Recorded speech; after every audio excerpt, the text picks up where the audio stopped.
No dairana shere mulai guru ma mudra zede balai. Om namo guru bajrantri gadiri loj. No dairana shere mulai guru ma mudra zede balai. Om namo guru bajrantri gadiri loj. No dairana shere mulai guru ma mudra zede balai. Om namo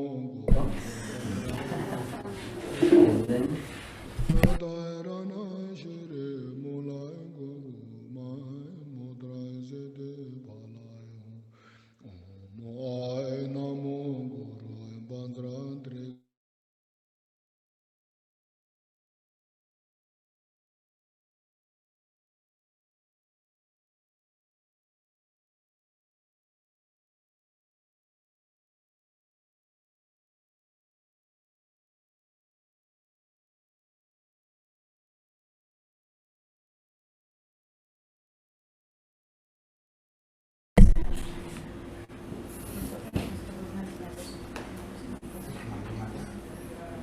So hello, good morning, good evening, everybody. Everybody.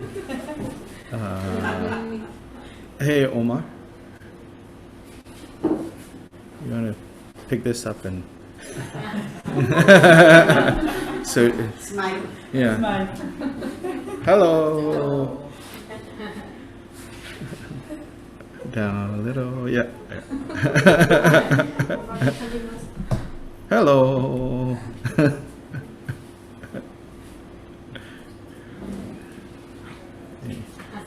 Yeah. Okay, so let's see. Yeah.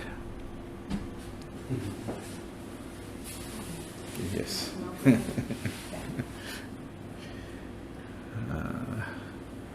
So yeah, I'm in Mexico right now, in Cancun. So yesterday there was a blessing of a land that some point in the future a stupa will be built. And then this morning there was visited one of the sponsors of the project. Originally, the project was going to happen on kind of a piece of land carved out of a luxury condo area, but still accessible to the public. But nonetheless associated with the luxury condo. But then through the, and of course, even at that point, it was felt that that's not totally the most ideal place to have this largest stupa in Latin America, possibly largest in the Americas. I don't know if there's one in the United States higher than this one, 21 meters, so 60 over feet. I was on the site of the luxury condo. We were on the 5th floor, and so the stupa is going to be taller than the 5th floor. So it was tall on the 5th floor. Like, oh, okay, so stupa is taller. Anyway, through very good interdependence, the neighbor of this project is a park that has an interesting history. This park is called the Cancun Park. This area of this Cancun Park 30, 40, 50 years ago, they dug up and took whatever they wanted to build Cancun. Cancun is, I'm learning, is a very young city as it is today. It became a resort area only about 50 years ago. Back then it was just a village and nobody really here. So about 40, 50 years ago, they dug up, just simply took whatever they want from this area to build all the fancy things that are other places. Then in return, they dump all the trash in Cancun, in this area. So it's a landfill. It was a landfill. So there's a landfill. For years and years, they dump whatever they didn't want. Regular trash, then commercial trash, big rock, small rock, nice rock, not so nice rock, everything dump into this because they dug up a big hole. Then they dump and they dump and they dump. So somehow that piece of land now has turned into a project, a private project, but for public use. Very ambitious project that will have all these different elements. So right now, what's already there, I saw was there is one area where you go in, and on the left side is called the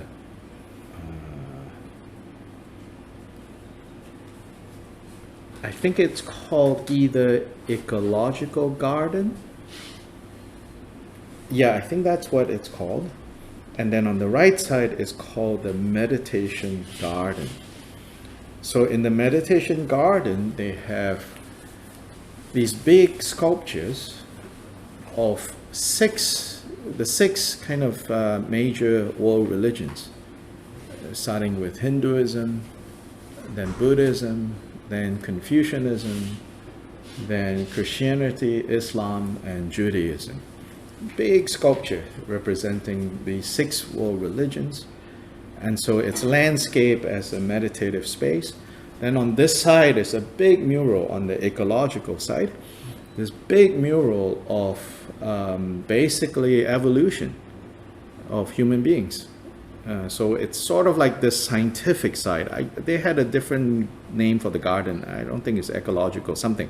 I don't remember. But basically the scientific view, the material view of human development, and the spiritual view of human development.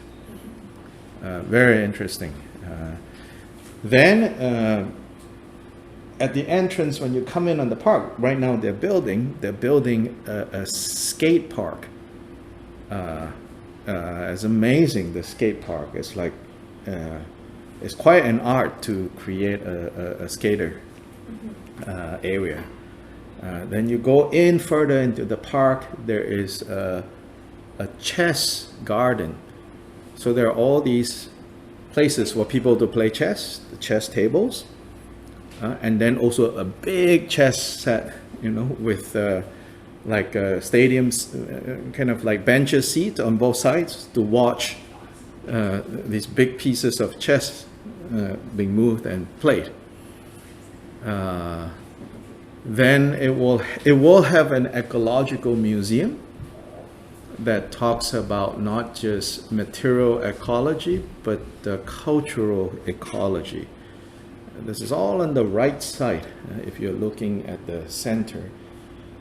Then also very interesting, one section, they have a botanical gardens, then an open amphitheater for performances. Then one section is called the trash museum. So this is the trash that is still there. They have kept a whole wall because they want people to see this is where your trash has gone. Trash doesn't disappear. And all the stuff that they have dug up. So they're going to create a trash museum and keep that piece to remind people, like, look, this is what we're doing to this planet. So on the left corner of the land, the tip of that corner, is now where the stupa is going to be built. A 21 meter stupa. Of the 8 types of stupa, this stupa is going to be the stupa of reconciliation.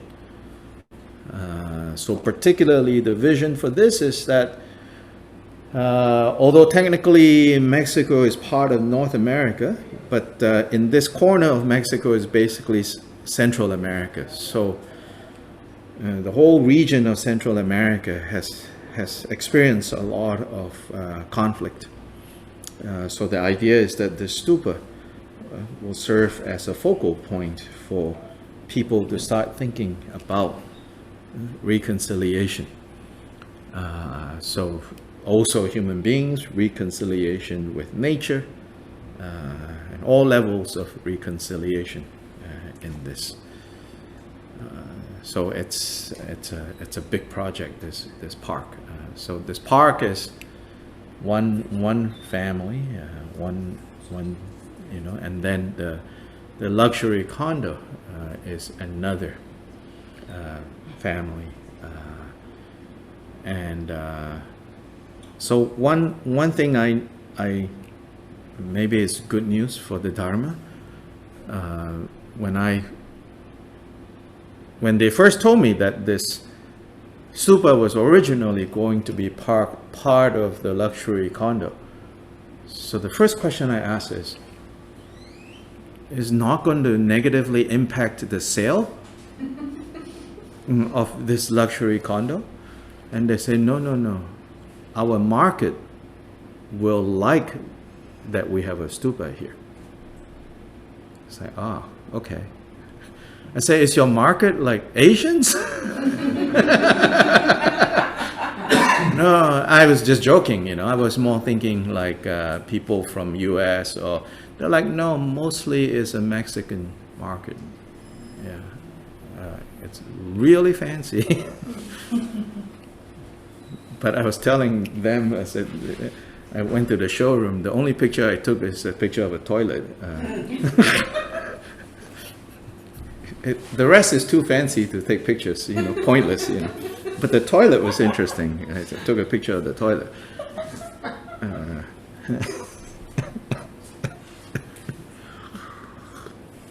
They also tell me it's a sign of getting old.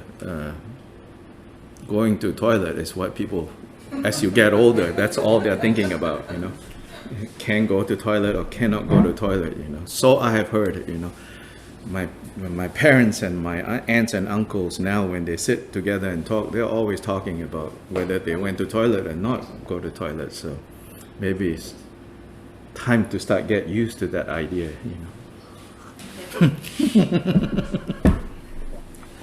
Anyway, just to share with you guys. Actually, you guys too. You probably didn't know about all this. Understandably, for a project like this, they didn't want too much exposure. It will create, noise, unnecessary noise, and then possibly obstacle. So we kept it kind of. So I'm just sharing with you here. We're not, live casting on Facebook or anything. Just sharing with you. And maybe this part, even when we post the video, we just cut it out. There's no point to create noise that will be distracting. So anyway, today, auspicious day, and we commemorate the 804th anniversary of the passing of Kyopa Jigten Sumgön. Kyopa Jigten Sumgön was the founder of what we call the founder of Drigung Kagyu. I like to say the originator of the Drigung Kagyu tradition. He didn't find anything, he didn't create anything, but it's fair to say that he originated. The Drigung Kagyu lineage originated with Kyopa Jigten Sumgön.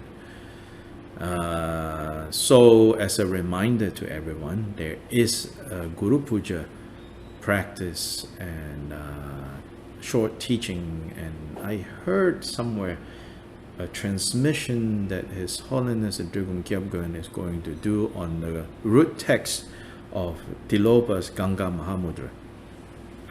I don't know if I got the right information, but I heard. And this is going to be Saturday evening for Asia and Saturday morning. And you can participate by going to Facebook or YouTube. If you're going to Facebook, look for the page that is International Drigung Kagyu Council. International Drigung Kagyu Council. If you look for that, and if it's not at the international page, then it's at the International Drigung Kagyu Council Taiwan. So you have to, do some looking to find the live cast where it's happening. So it's the International Drigung Kagyu Council, and possibly the Taiwan chapter or the Taiwan branch, because His Holiness is in Taiwan right now. So there will be the Guru Puja or Lama Choga. Then His Holiness is going to speak, and I heard that he's giving a reading transmission of Tilopa's Ganga Mahamudra. So today what I have planned is instead of like doing Guru Puja or chanting and all of that, I want to spend some time. Maybe we won't take all 4 hours. I'm just blocking these 4 hours.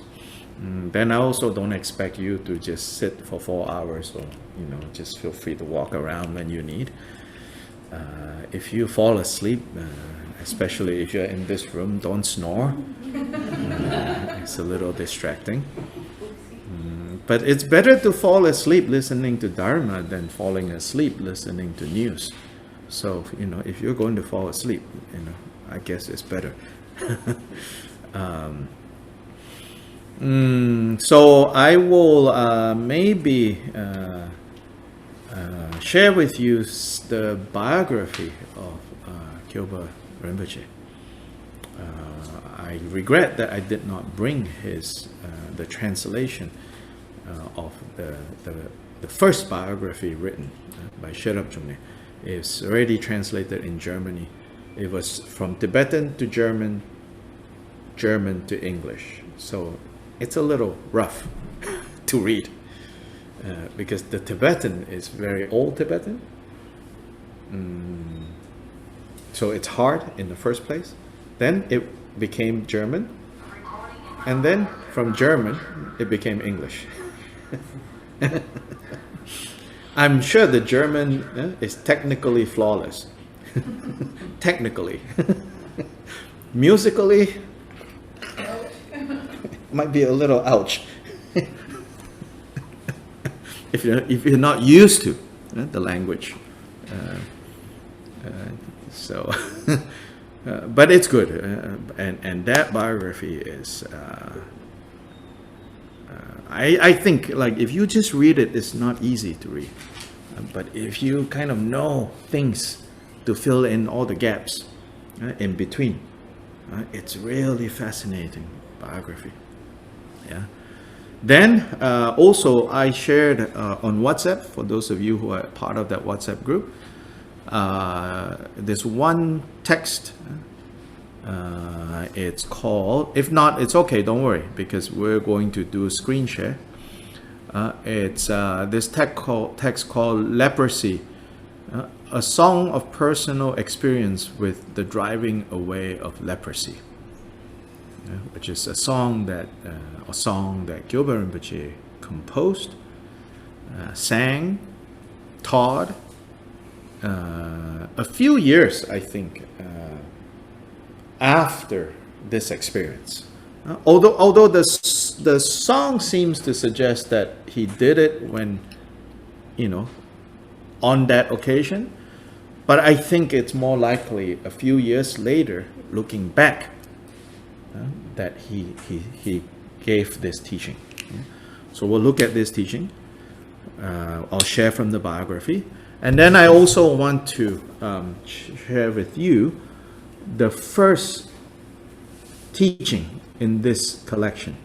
There are 30 teachings in this collection. This book just got published in Germany. Translator is Sonam Spitz. Very good, the English, I like. It's called The Great Drigong Teachings of the Assembly.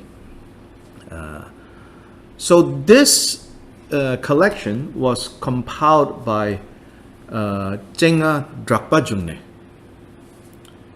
There were two key closest disciples of Jigten Sungkhan. One is called Chenga Sherab Jungne and Chenga Drakpa Jungne. This was by Chenga Drakpa Jungne. Majority of Kyopa Rinpoche's teachings were compiled after his death, including like the Gongchik, by Chenga Sherab Jungne. And then that earliest biography, also by Chenga Sherab Jungne. Chenga Sherab Jungne was his nephew. Chenga Drakpa Jungne, I came across somewhere that said that he's also related to Jigten Sungkhan, but exactly how he's related, it's unclear to me. Because he's from the Lang family, not the Kura family. Kura family is Jigten Sungkhan's family. Drakpa Jungne is from the Lang family. Lang family. Sherab Jungne was from the Kura family. So Sherab Jungne was the nephew. So these two Chenga. Chenga literally means like in the presence of the face of the Lord. It's a funny term for us. In the presence of the face of the Lord. The Lord is referring to Jigten Sungkhan. So Chenga means like a very close student. He's always in the presence of, he got to see the teacher all the time.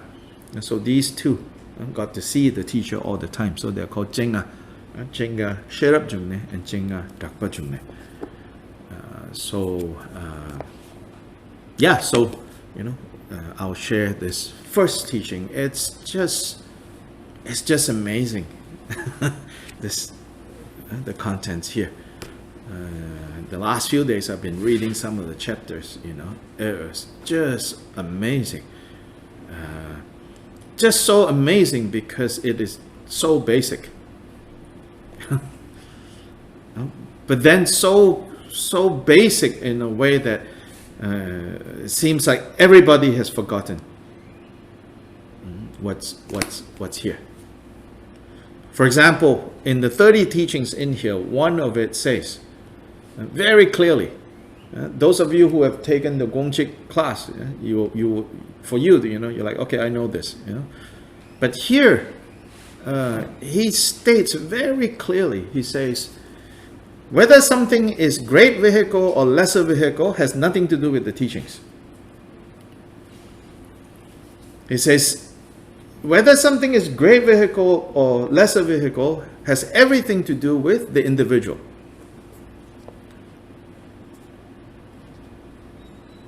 So he said, for example, he said, Guhya Samaja Tantra is like the highest Tantra.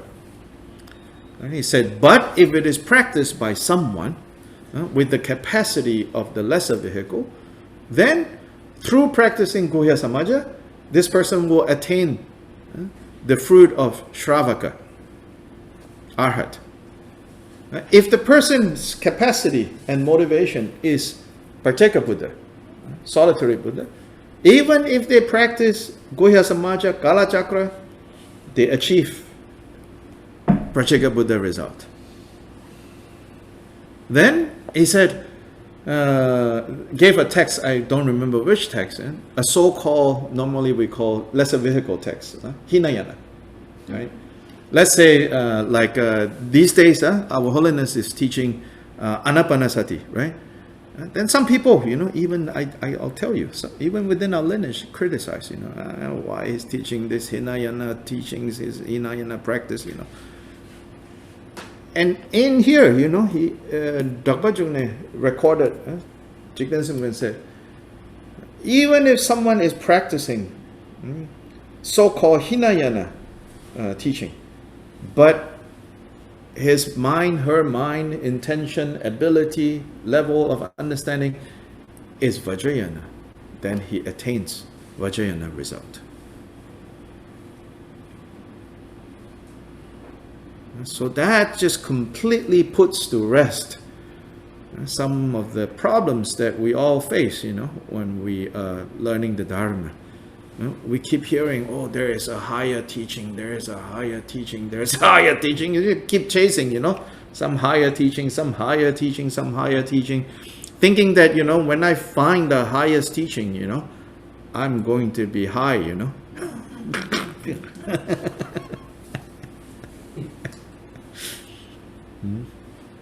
And basically, absolutely, Gilbert Rinpoche said, pointless.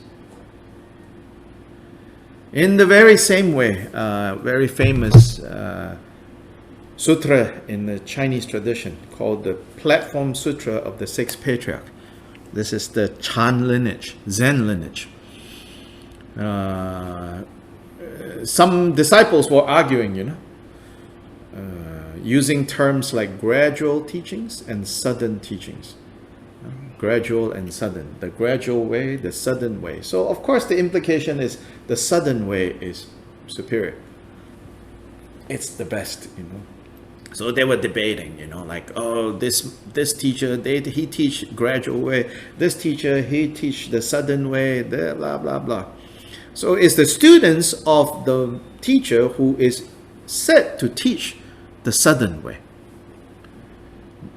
But when he overheard this conversation, this is the sixth patriarch, Huineng, when he heard this conversation, he said, as far as the Dharma is concerned, there is no differentiation into sudden and gradual. But as far as the people who are going to pick up these practices and use them, then they become sudden or gradual, depending on how it is used, how it is handled, how it is applied. Then it respectively becomes sudden or gradual. Otherwise, he says, with the Dharma, meaning the truth as it is, reality as it is, there are no stages. And there are no comparison. Slow, fast, better, worse. It's just the truth. How can there be all these stages? It just is.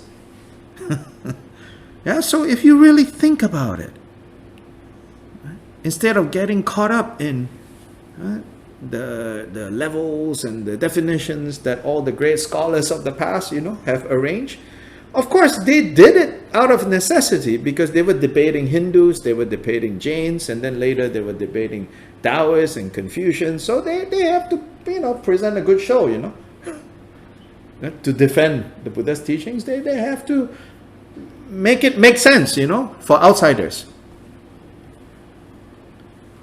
But if our purpose is to apply the Dharma, according to Jiten Sungen, he says, you don't pay attention to all these.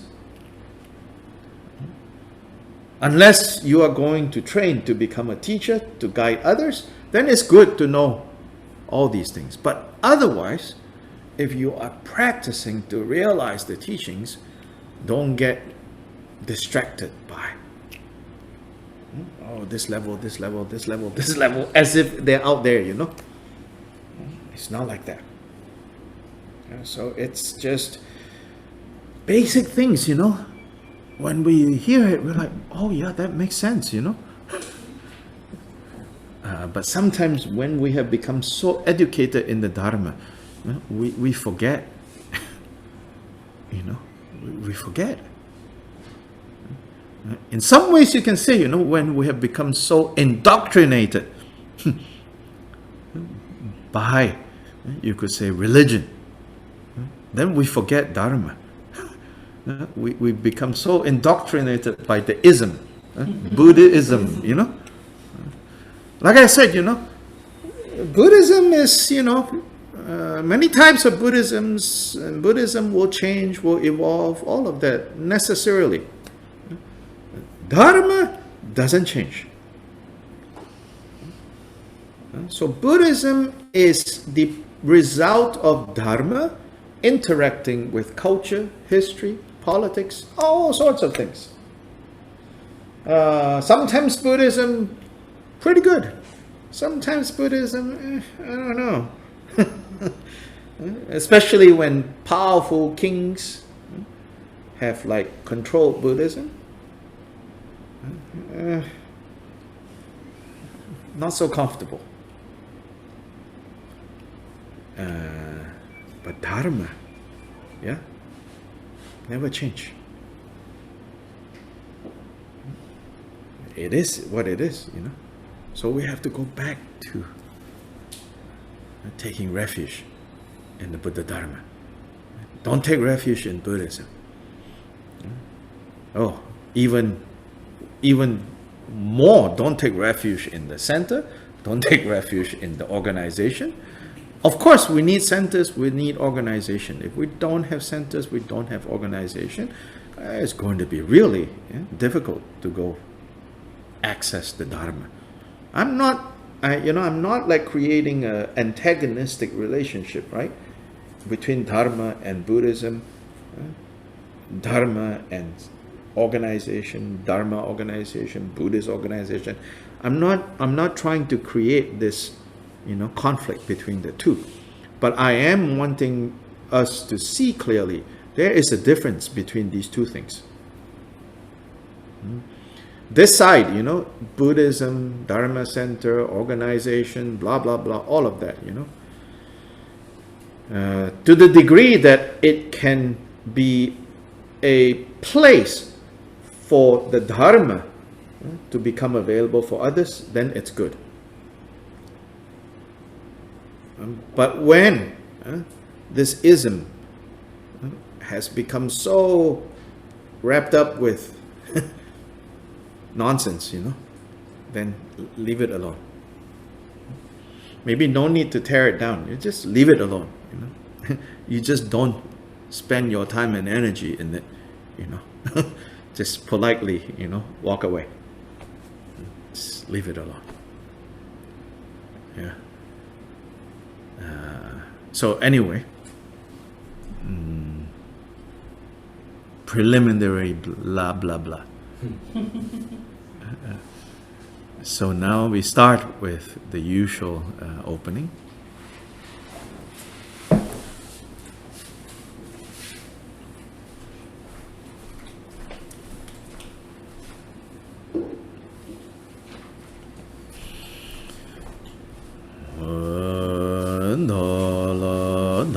Jebeda nobar jebege tarbadan tamje gembe bardu chobra jeba tam jege so jebe manangada nyambe senjen tamje dewa dan den dungyao dander nerdu lana mebaya dabar sobe chanju rinpoche dobra janala dawa jebe Dra nobar jebe ge darbadan tam je gembe bardu jobra jeba tam jege so jebe manangkadan nyambe senjen tam je dewa dan den dungyao dander nerdu lana me payan dabara zobe chanju rinpoche Tobara dala dawa jebe dai nobar jebe ge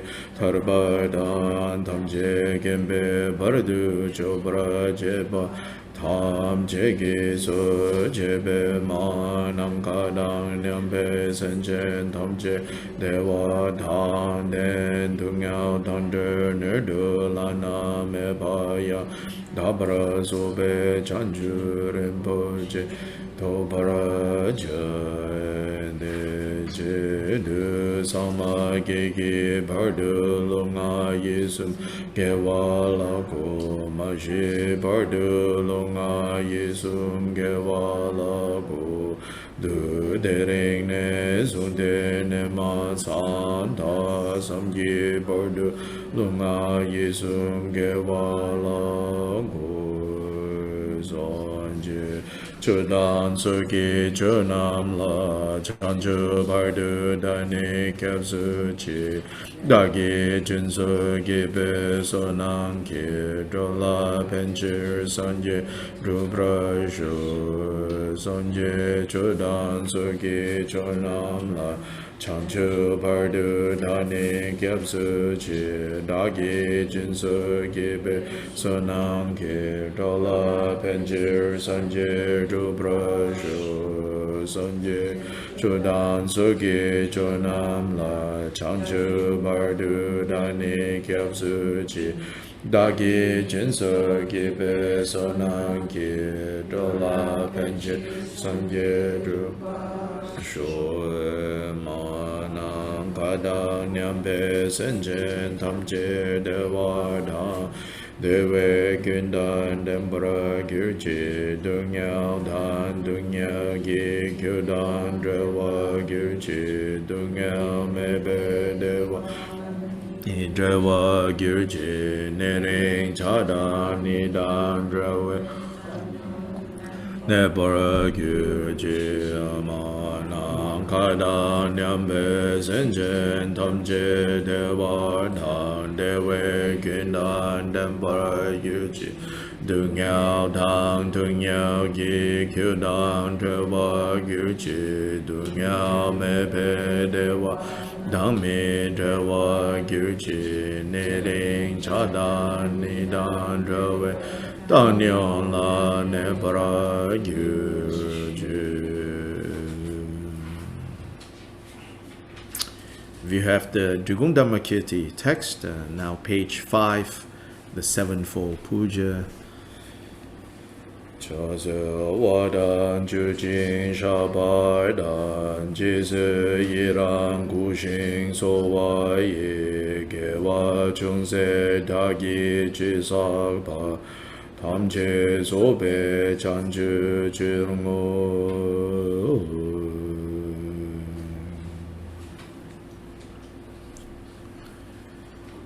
The prayer starting on page 6. Namo to the Guru, the complete purity of phenomenal existence. I make offerings to you who manifest in the ground of phenomenal existence, and supplicate you for the freedom of migratory beings of the three realms in their entirety. Please give your blessings and dredge samsara from its very depths. Lord, wish-fulfilling gem, ornament of my crown, beyond word and expression is your victorious mind. Endowed with the insight of the five primordial wisdoms, epitome of love, the one with kindness, precious protector of migratory beings, I supplicate you in the innate state of my mind, bless me in the state of suchness, bless me so that I can realize this primordially unborn and completely pure mind as the Dharmakaya beyond thoughts.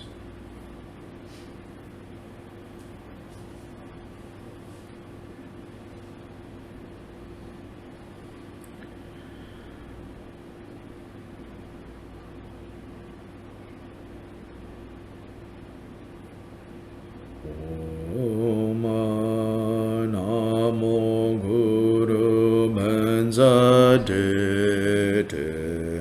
Lojana Dharana Shri Mula Guru Mahamudra Siddhi Pala Hong Om Ya Namo Guru Banzadete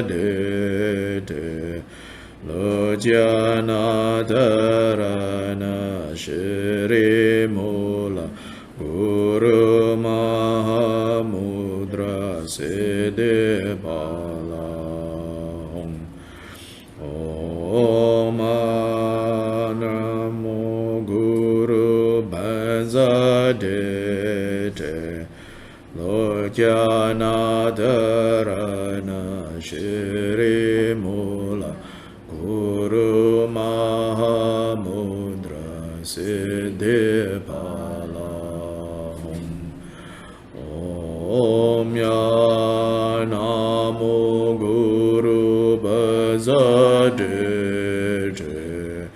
Lokya Nadarana Shri Mula Guru Mahamudra Siddhi Pala Hum.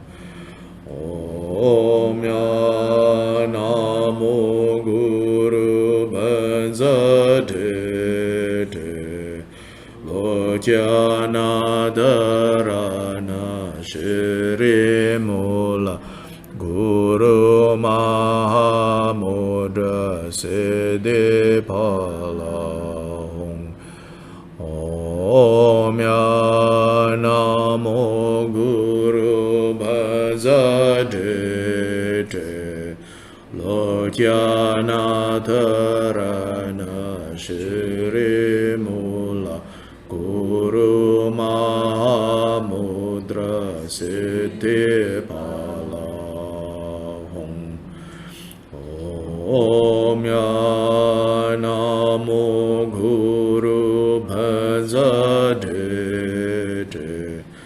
Lokya Nadarana Shri Mula Guru Mahamudra Siddhi Pala Hum. Om Ya Namo Guru Bhajade Lokya Nadarana Shri Mula Guru Mahamudra Siddhi Pala Hum. Om Ya Namo Guru Bhajade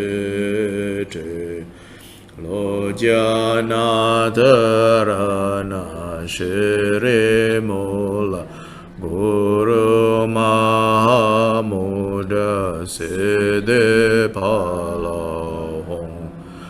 Om Ya Namo Guru Bhajade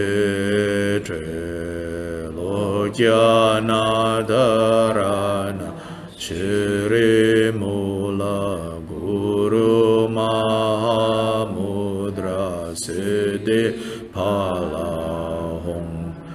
Om Ya Namo Guru Bhajade Lokya Nadarana Shri Mula Guru Mahamudra Siddhi Pala Hum.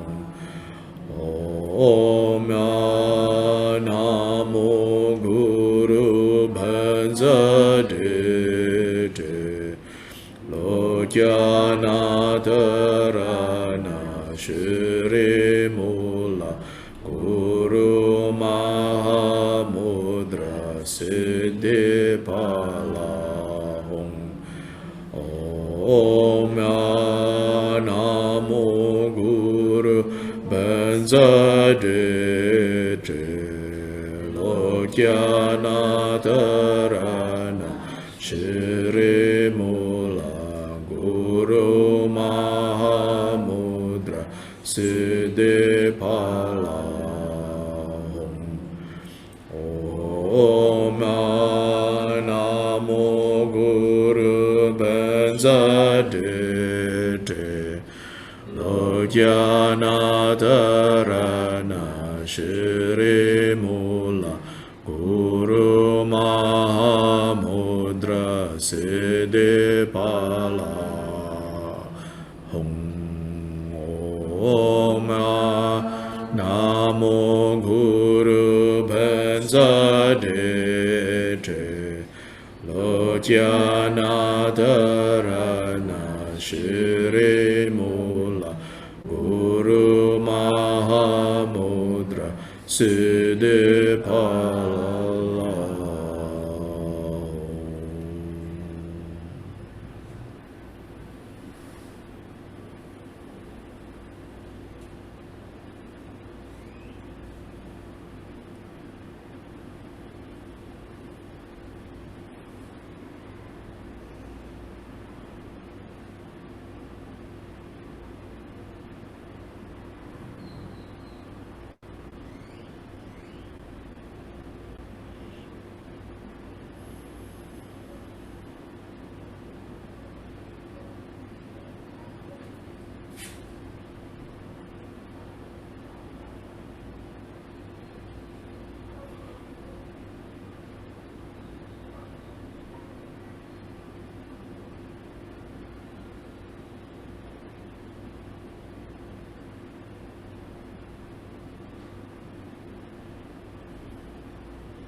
Yes, so even in chanting this basic mantra of Kyoba Rinpoche, we should chant it in a way that is basically a practice of Mahamudra.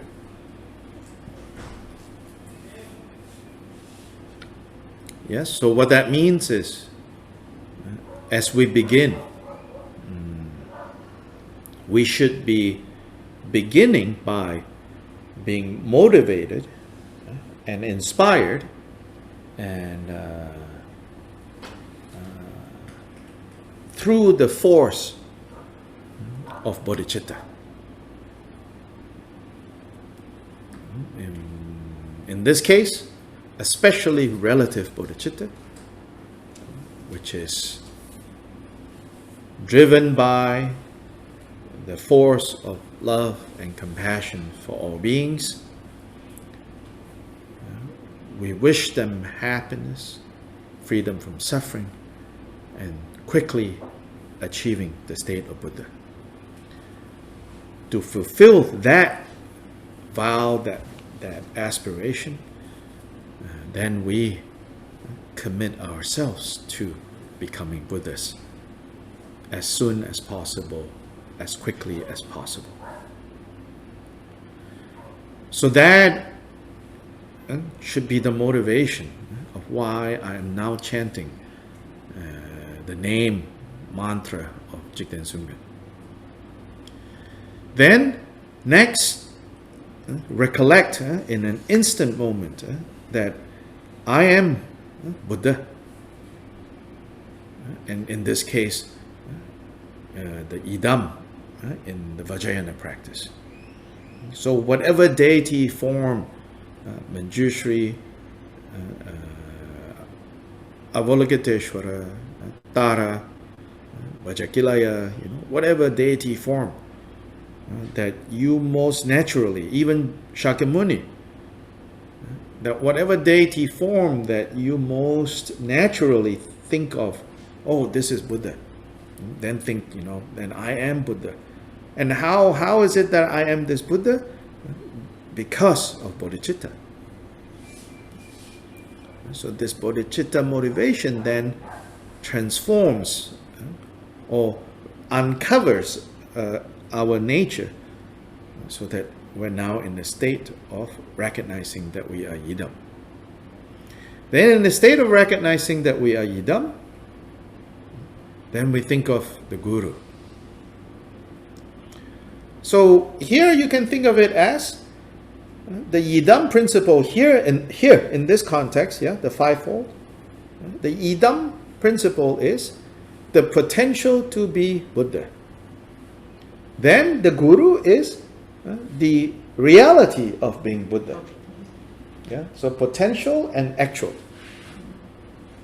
Of course, it's already actual, but at where we are now, right? Even the Yidam is a little unclear, a little fuzzy. Sometimes believe, most other times don't believe. Even we say, I am Vajrayogini, I don't think so. I am Buddha, maybe. So this Idam is potential to be awake. Guru is actuality of being awake. No need, to think, oh, this is so and so, this is so and so, That's not Guru Yoga, Don't drag the Guru down to the humans. Rather, raise the humans up to the level of Guru. You see the difference? You drag the Guru down to human when you think, oh, my Guru is so and so. He was born at this time. Oh, I think she is from this place. Oh, blah, blah, blah, Then you have dragged the Guru principle down to the samsaric. So this Guru principle is, or Guru.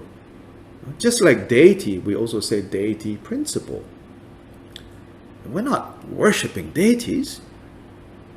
is the principle of being deity, of being divine. And divine here, not in the samsaric sense of divine, but Buddha divine. Likewise, when we say guru, we're talking about guru principle. So guru principle is the actuality of being awake. So then idam is the potentiality of being awake. When these two meet, where do they meet? They meet in the natural state of the mind as it is. So that's the fourth part, right, of the 5-part Mahamudra, the natural state Mahamudra.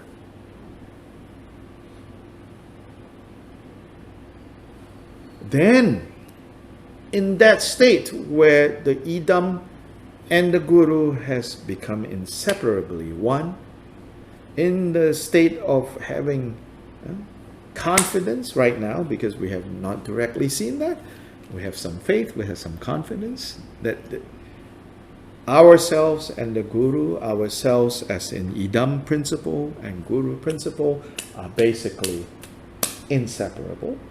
In that state, then we recite Oma Anamo Guru Bezadikate Lokanatara Nashiri Mula Guru Mahamuda Siddhipalahong.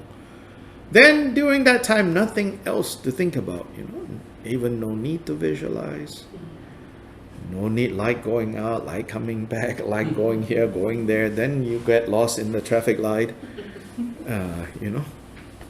just not like relax and go to sleep, okay? Relax and be present to the play of your mind. Then your voice, you sing the mantra.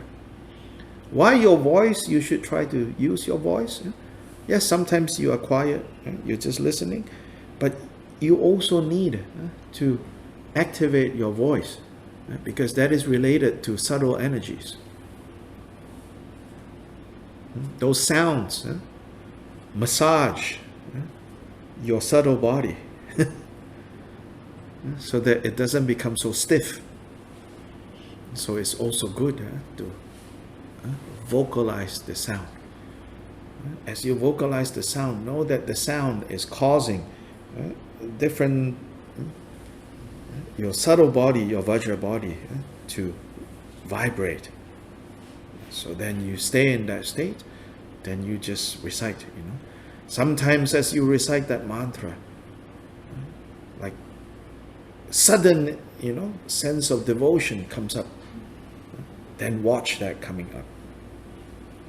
Then it subsides, Then don't be disappointed. It's just natural, Important thing is just hold your awareness, just watch the mind. Then maybe boredom comes up, Boredom comes up, no problem if you don't let it become a problem. See whatever comes up as waves. Waves are part of the ocean. No matter how strong the wave or how weak the wave, it doesn't go away from the ocean. It's part of the conditions and the potentiality of the ocean. When met with winds, waves are created. So we hold our ocean, like they say. We hold our ocean-like awareness, which means not like, laser beam awareness.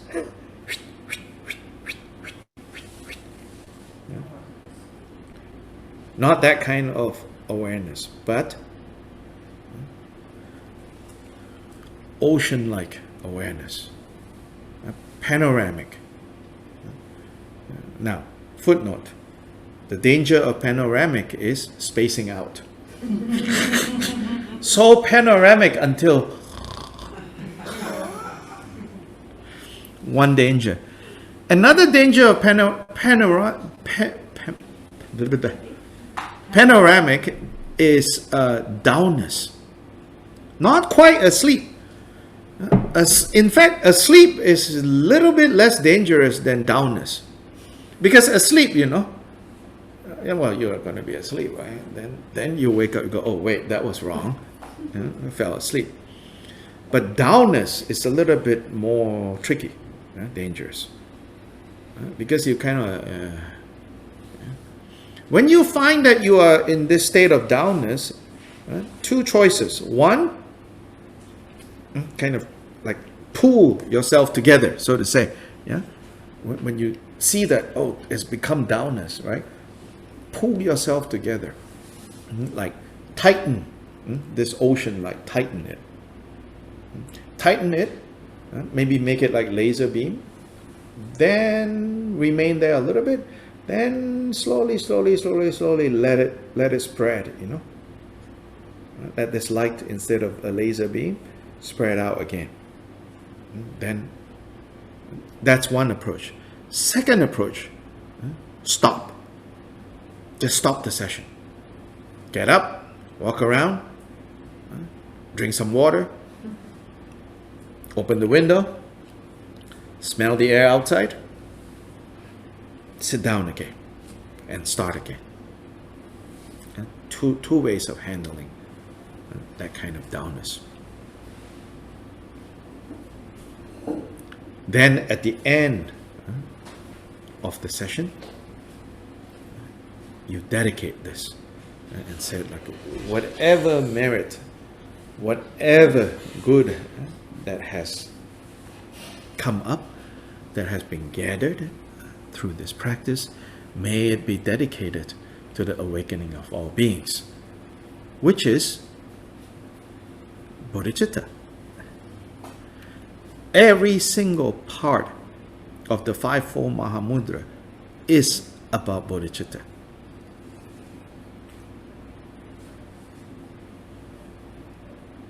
Don't believe me?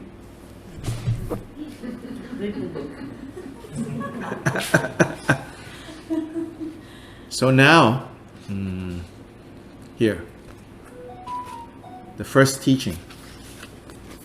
Maybe Omar, you want to take a picture and then share screen? Yes.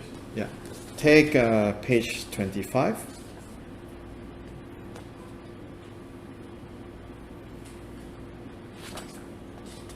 To 30. 25 to 30. Yeah. Yeah.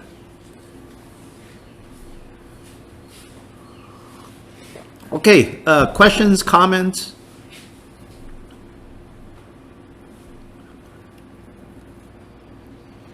Please unmute yourself. Yeah, over here. Unmute yourself. That's complicated. Unmute.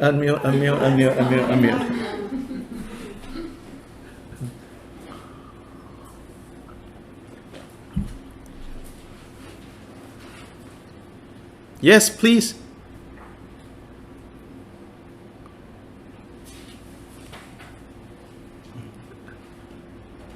Oh, are you not able to unmute yourself? Did I? Oh, you can. Yeah. Unmute. Yeah. Good. So my experience actually. So I've been studying a text with the Gelupa Geshe these past few weeks, and it really shows. They're really like drawing lines, and Oh yes. I haven't actually had that experience for a few years. I used to study with Gelupas, but then, I met my teacher and then kind of become Kagyupa. My teachers and kind of become Kagyupa. So I went back, and it was such a strange experience for me. They were drawing lines all over the place. And I was looking at the text like, how am I going to practice this? It's kind of like become like my approach. One of my teachers said, whether you're looking at an Upadesha or a Shastra or anything like that, you should look at it with an approach like, how are you going to practice this text? Yes. So I was looking at it, and they were all over the place drawing lines. I mean, it wasn't bad, but it was like a few years down the line, like when I look back at it, and like from where I'm now, it's such a strange experience, like drawing lines all over the place. Yes. In fact, this is not, we're not here like, being sectarian. But what we're pointing out here is that the Kagyupa, and especially early Kagyupas, even now Kagyupas have, we have like, Kempos and, all of that. The early Kagyupas were meditators.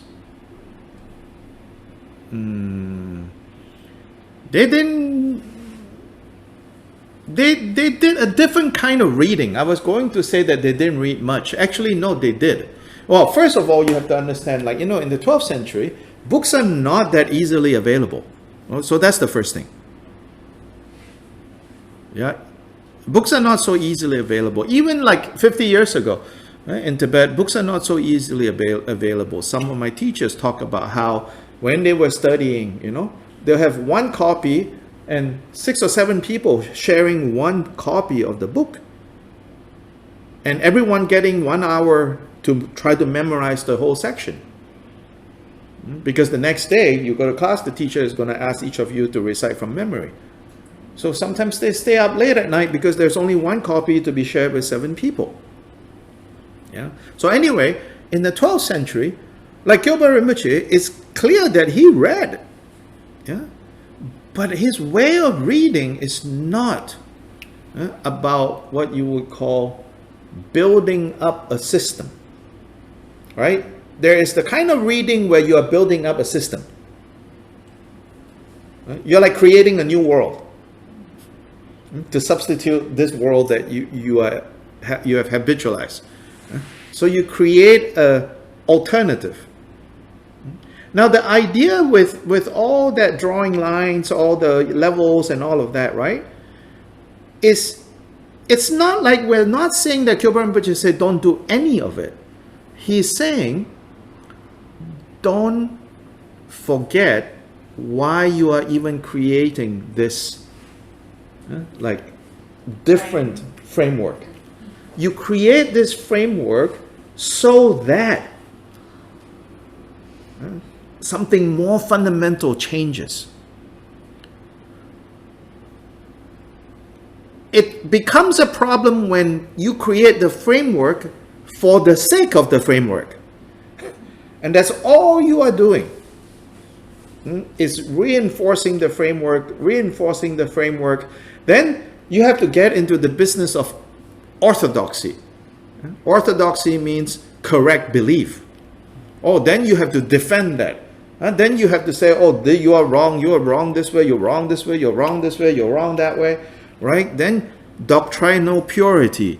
Oh, I'm more pure than you, you're not so pure as me. Then now you're fighting over this framework, which is not the reason. This framework is there so that when you enter this framework, the Dharma can change you. So we easily mistake the framework provided for the actual work of restructuring our insights.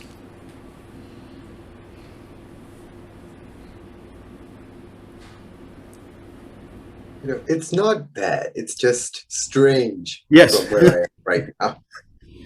Yeah, especially if you grew up in a Buddhist culture too, like we more than I think kind of like get sort of indoctrinated into. So because that really stuck with me. Like when you read a text, read it so that you can practice it, not for the sake of building up a structure. So that's what I've been doing these years, and going back to where drawing lines, it can be helpful, but it's strange for me right now.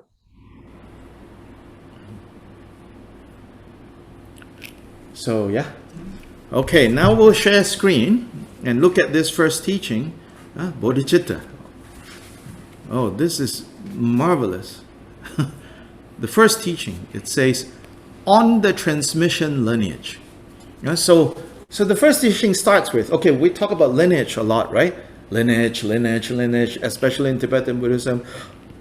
Oh, you need a lineage. And then, very quickly, once you hear the word lineage, what else do you hear? Anyone here? Usually what? Tradition. Tradition. But what are some of the key words, like with lineage? Do you all remember? Teacher? Teacher. Then, what about the lineage?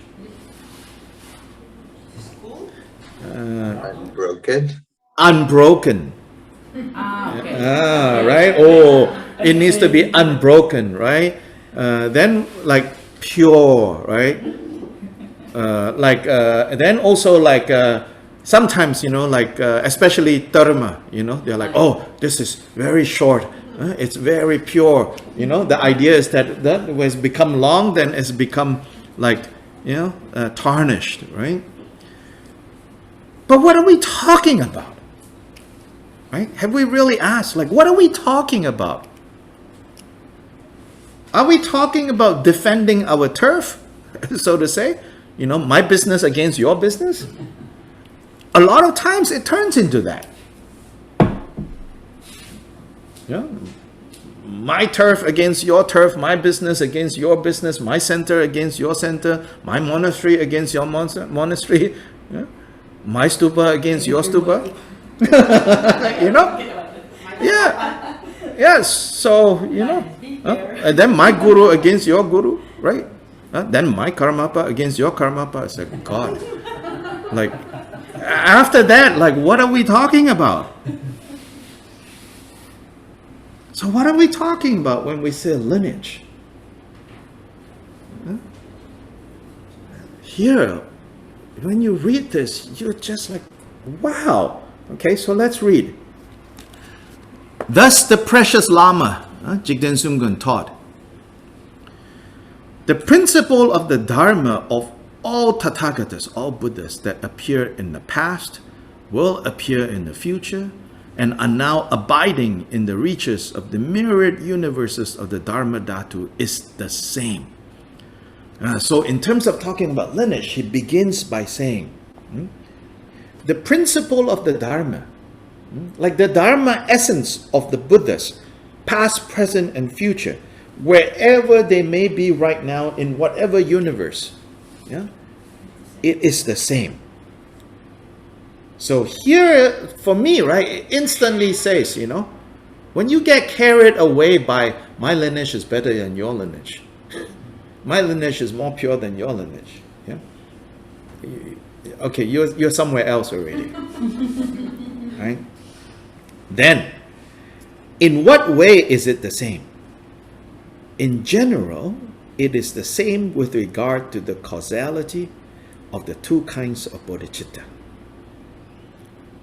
So now Gilbert Rinpoche narrows it down to, he says, when we talk about dharma, you can say dharma is like reality as it is, right? That is when you realize it. But the way to realize it, like the more concrete teachings, what are we talking about? He says, it's the two bodhicittas, which is the two kinds of bodhicitta.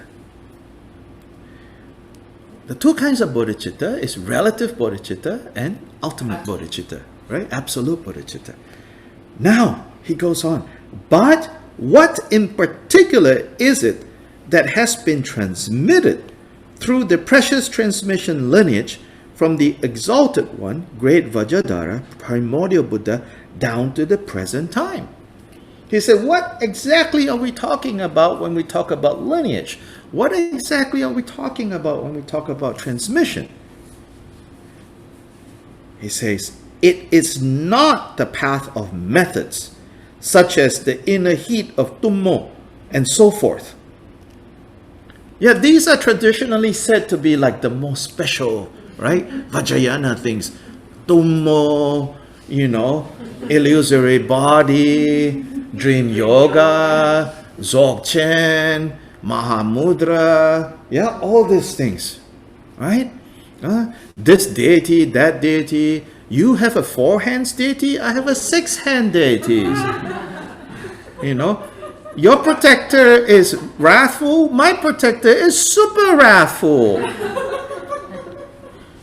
He said, Kyobara Rinpoche said, it is not the path of methods. Methods is the infinite methods that Vajrayana has.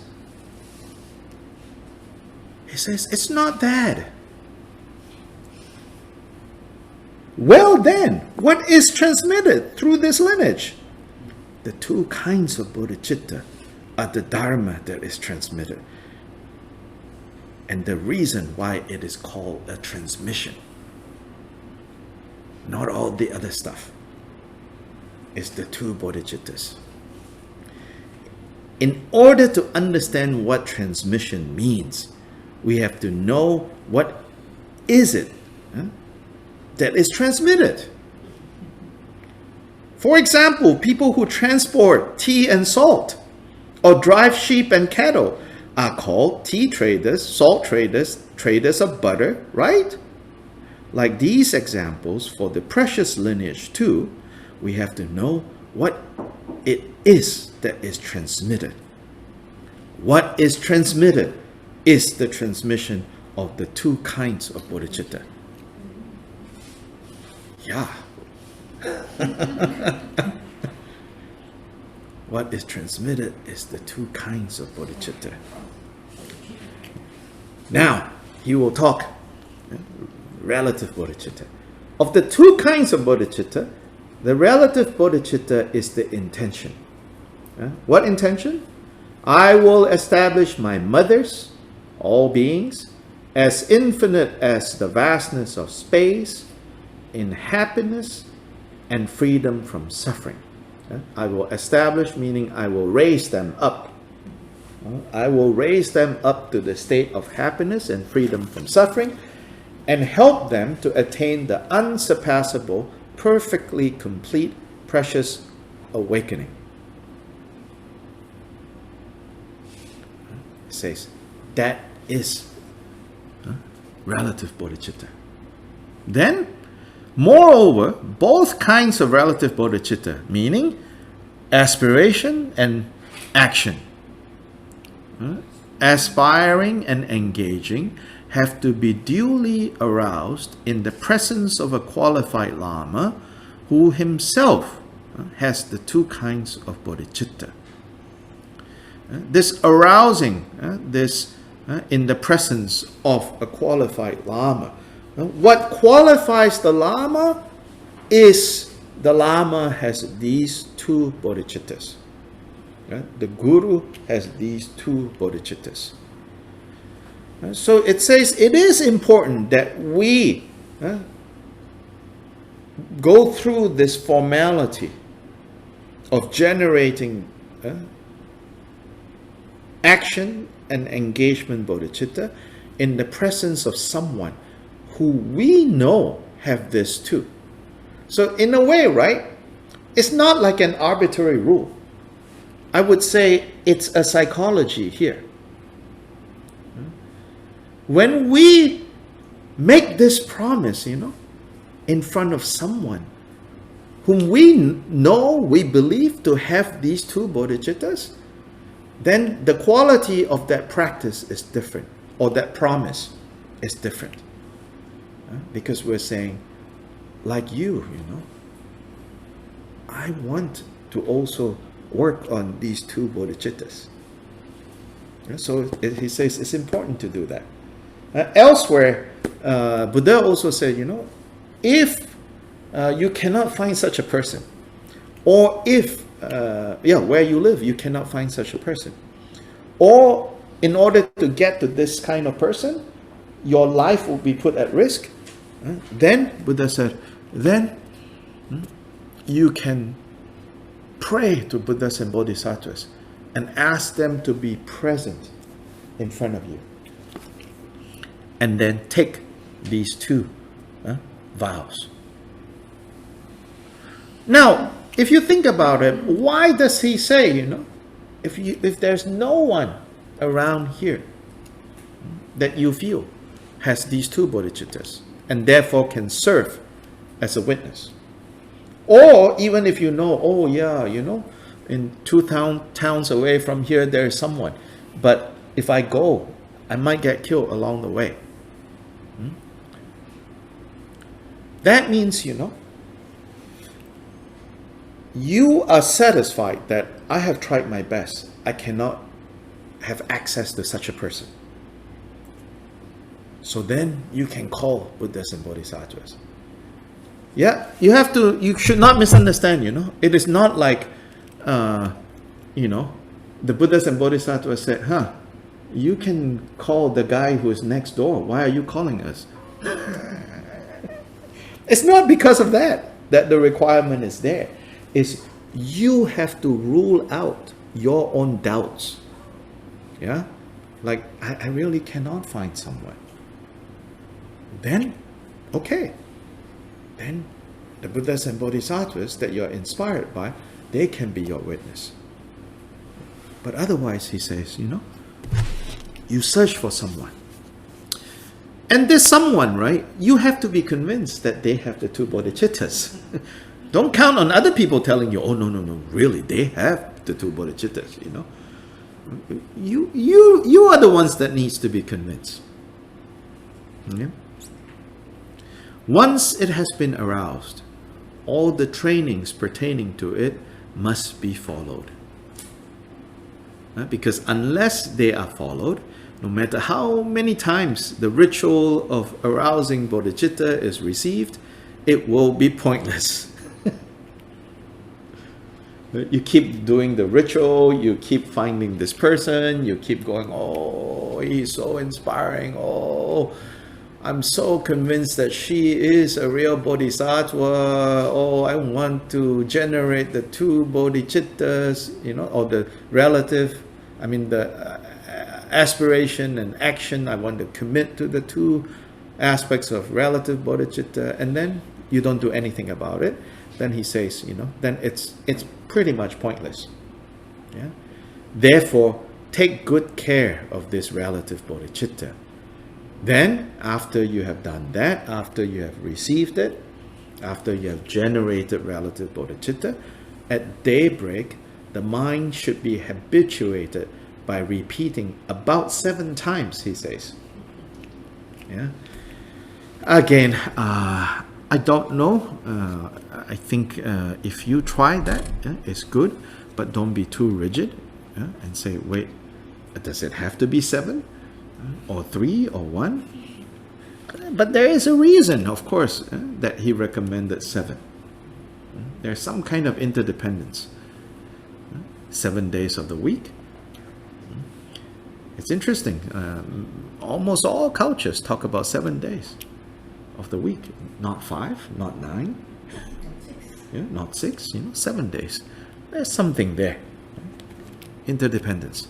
External, the way the external macrocosm is, the way our microcosm is, there is some sort of relationship. But again, none of this is to be done in a tight way, in a rigid way. So take note, he says, about 7 times. I don't have the original Tibetan, but if we completely trust this translator, so then the word about, is not accidentally there. So even there he's showing, don't be so rigid, about 7 times. But he did not say about 4 times.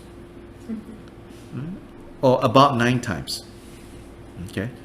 I'm going to stop before this turns into Monty Python. Count to 3 before you throw the hand grenade. Some of you know the reference. There's one Monty Python where there is a dangerous rabbit that kills people. And so he says, you count to 3 and you throw the bomb. And it goes on and on about 3, not 2, not 1. 4 is too many. 2 is not enough.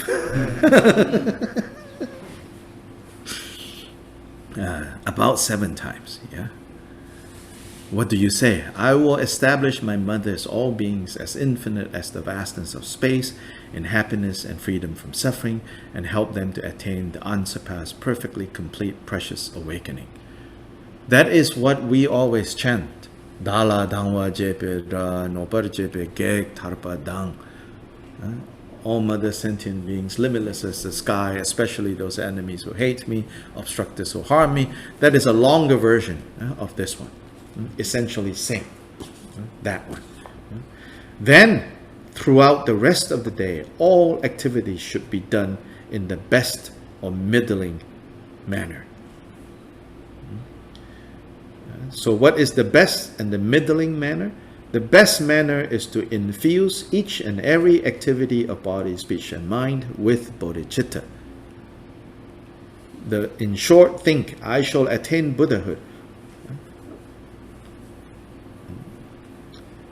for the sake of all beings, and everything I do shall serve that purpose. With all activities of body, speech, and mind governed by relative bodhicitta like that, put it into practice. So here, we are not told what middling is. Yeah? But we are told, what is the best. So if I have to guess, middling means, you have to do things to the best, even if it is not at all times. Your mental, physical, and verbal activities are done from the motivation of bodhicitta. At least you should try to remember throughout the day. So then even like, your work, you go to work, some days you just think, this is really stupid. Well, you can bring bodhicitta in, then it doesn't become stupid. Then it doesn't become just paying bills. It doesn't become just, the stress of work. It becomes part of our practice of bodhicitta. Yeah. So that then, challenges that we face in work, like always it's going to come, Where most of the time we spend it like thinking this is really stupid, I hate this, why is this happening? How many times have I told them not to do this, But then if you know how to turn it around, right? It's action bodhicitta by practicing patience. Like, oh, okay, well, here's an opportunity to polish the diamond. If you polish a diamond before it is a diamond with silk, how long do you think it will take to become diamond that you can sell? Very, very, very, very, and then very long.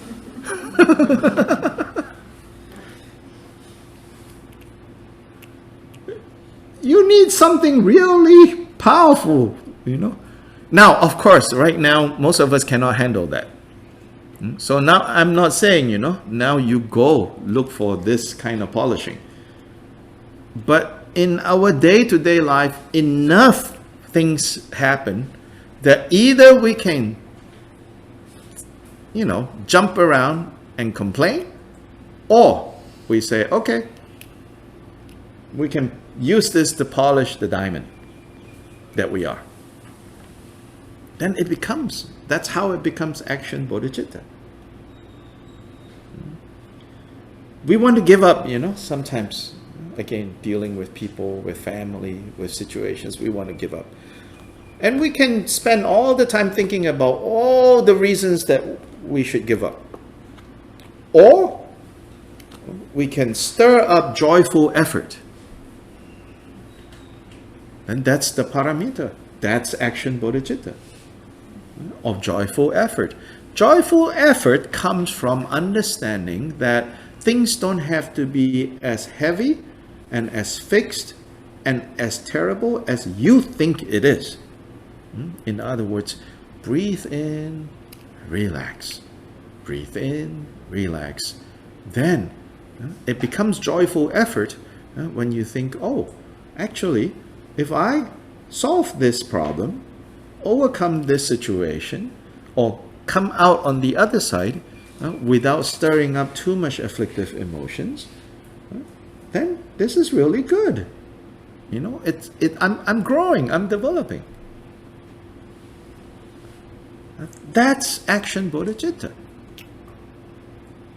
So action bodhicitta is the practice of generosity, dana paramita, the practice of disciplined conduct, shila paramita, the practice of patience, kashanti,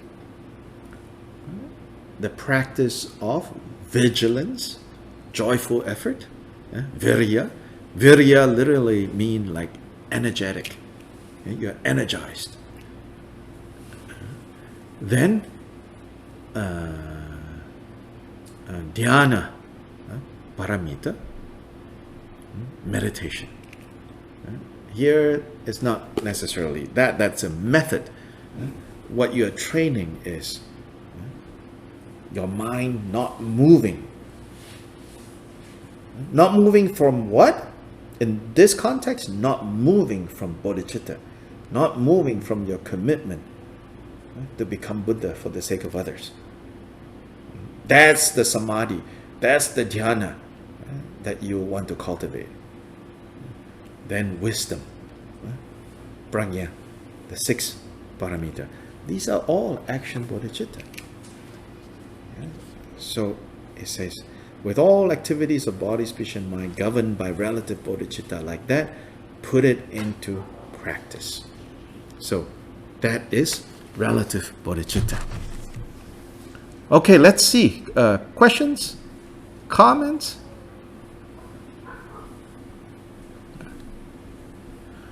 Maybe unshare, stop the sharing so that I can see in case anyone is raising their hand. Yes? You said that to become an actual Buddha, you have to be a guru. To become what? A guru. To become first part. Guru. First part. To become an actual Buddha. Right. To achieve Buddha. Buddha. You have to be a guru. No, you don't have to be guru. No. Not in the sense of like guru, like, a teacher to others. You have to become guru in the sense of what guru means is the actual state of awake. What idam means is the potential to be awake. So when the potential and the actual becomes one, that is the natural Buddha state. Yeah. This is related to, some of you are more familiar with the system of the fivefold Mahamudra. Because there is 5 parts, practicing Mahamudra in 5 parts. So one part is idam, one part is guru devotion. And so how do these two kind of come together is what I was describing. Yeah. So it's a little confusing if you don't know much about the system of the 5 parts of Mahamudra. Hopefully those of you who know the 5-part Mahamudra, it makes sense.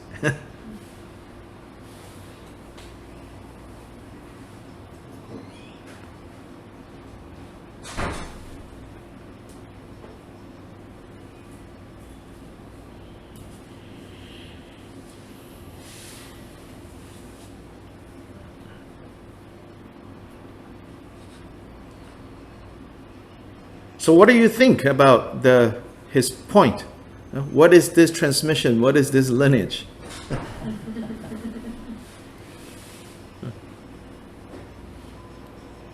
Good, right? We sort of know, on a deep level we know. But very rarely you hear this said so explicitly. What is that lineage that is the most important thing that we keep talking about? From Vajradhara down to me. What is this thing that is down to me? So they say they transmit. That means they move, right? What are they moving? And so he says, what does a shepherd move? Sheep. Right? What does a rice trader move? Rice. So then, what do Buddhas move? Bodhicitta. And he said, it's not all the other things that you think it is.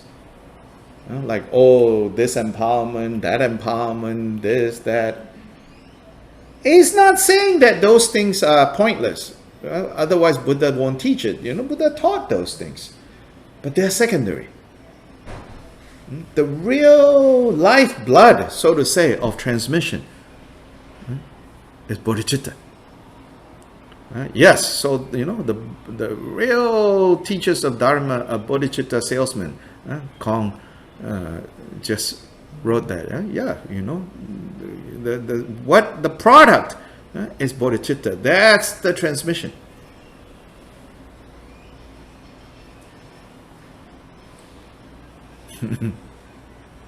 What is being transmitted, what is being passed down, what is being continued is this commitment to bodhicitta.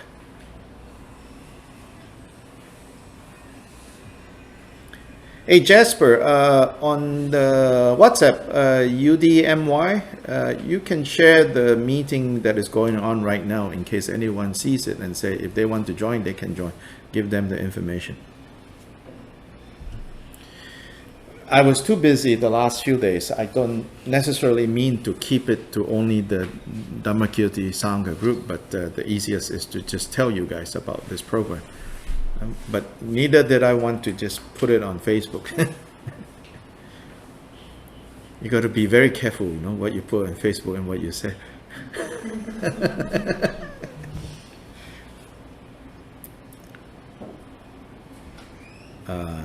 Also, Gyalpa Rinpoche's teachings are not so directly taught, even in Drigong.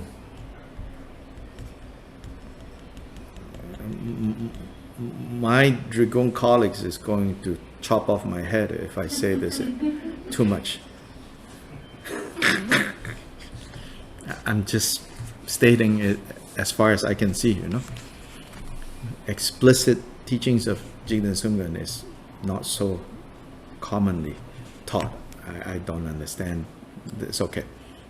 Now we have these resources. It's wonderful we have these resources.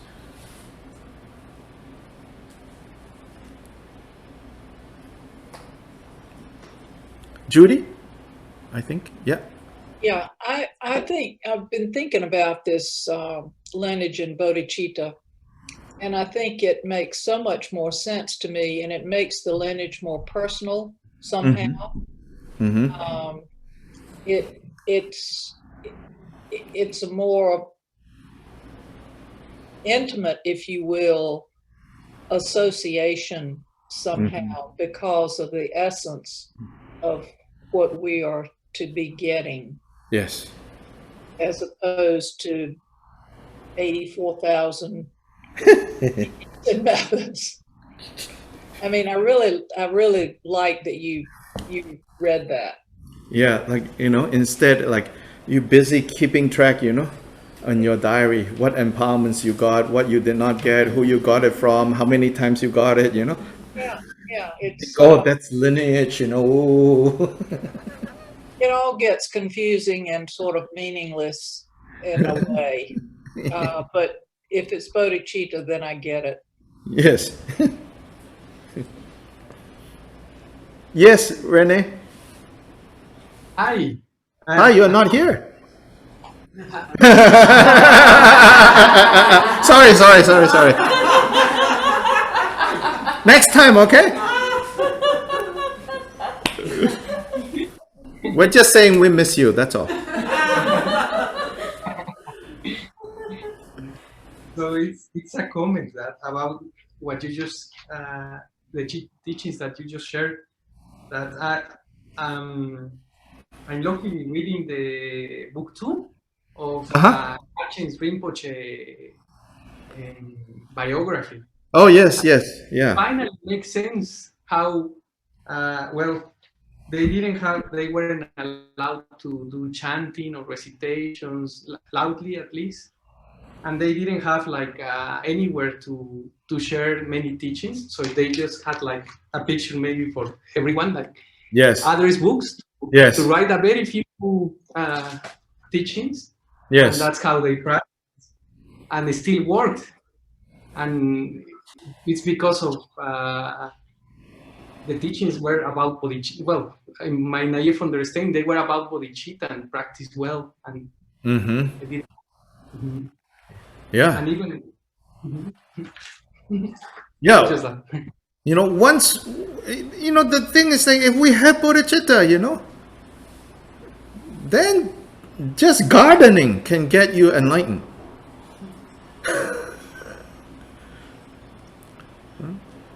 If we don't practice the two bodhicittas, you know, it doesn't matter what other practices you do, it's not going to get you enlightened, you know. If you practice the two bodhicittas, you know, now the absolute, we'll look at that. That's also a very important one. So if you don't practice, don't practice the two bodhicittas, you know, then it doesn't matter what else we practice. If we practice the two bodhicittas, you know, you can be a gardener. You know, you can say, my practice is growing vegetables. You know, yeah, you will become enlightened. So the story of the Mahasiddhas. Some of them were sesame oil, pounding sesame oil, selling sesame oil. Some even, you know, were like cowherds, and some were arrow makers. And, you know, to say that he's an arrow maker actually is a very, like Saraha, Nagarjuna's teacher. To say that he was an arrow maker is actually quite scandalous, because it's essentially he was making weapons. So for a Buddhist, that's like one of the most horrible, like livelihood you can do. So don't misunderstand. It's not saying that you should go, you know, join the weapons industry, but it's just saying that, you know, if a situation like Saraha, for whatever reason, he is an arrow maker, but because he really have the two bodhicittas, even as an arrow maker, he can achieve Buddhahood.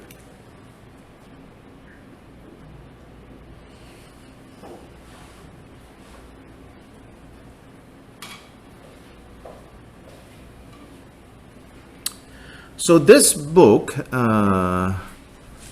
yeah, I think Jason shared with us on the chat where you can get it. The Namse Bangso, is in the US. So those of you in the US, if you want to get the book, that's a lot easier to get. The Germany one is not so easy. Germany sent us supplies, of course, you know, they are the publisher. I know they have sent a ton of these, well, not a ton, a good number of these to the Namse Bangso online shop, the first link. Generally also US mail is fast. But I did get my own copy from Germany. It came sooner than I expected. So very pleased.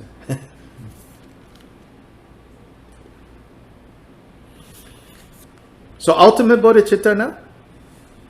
Yes? Let's share screen, 26.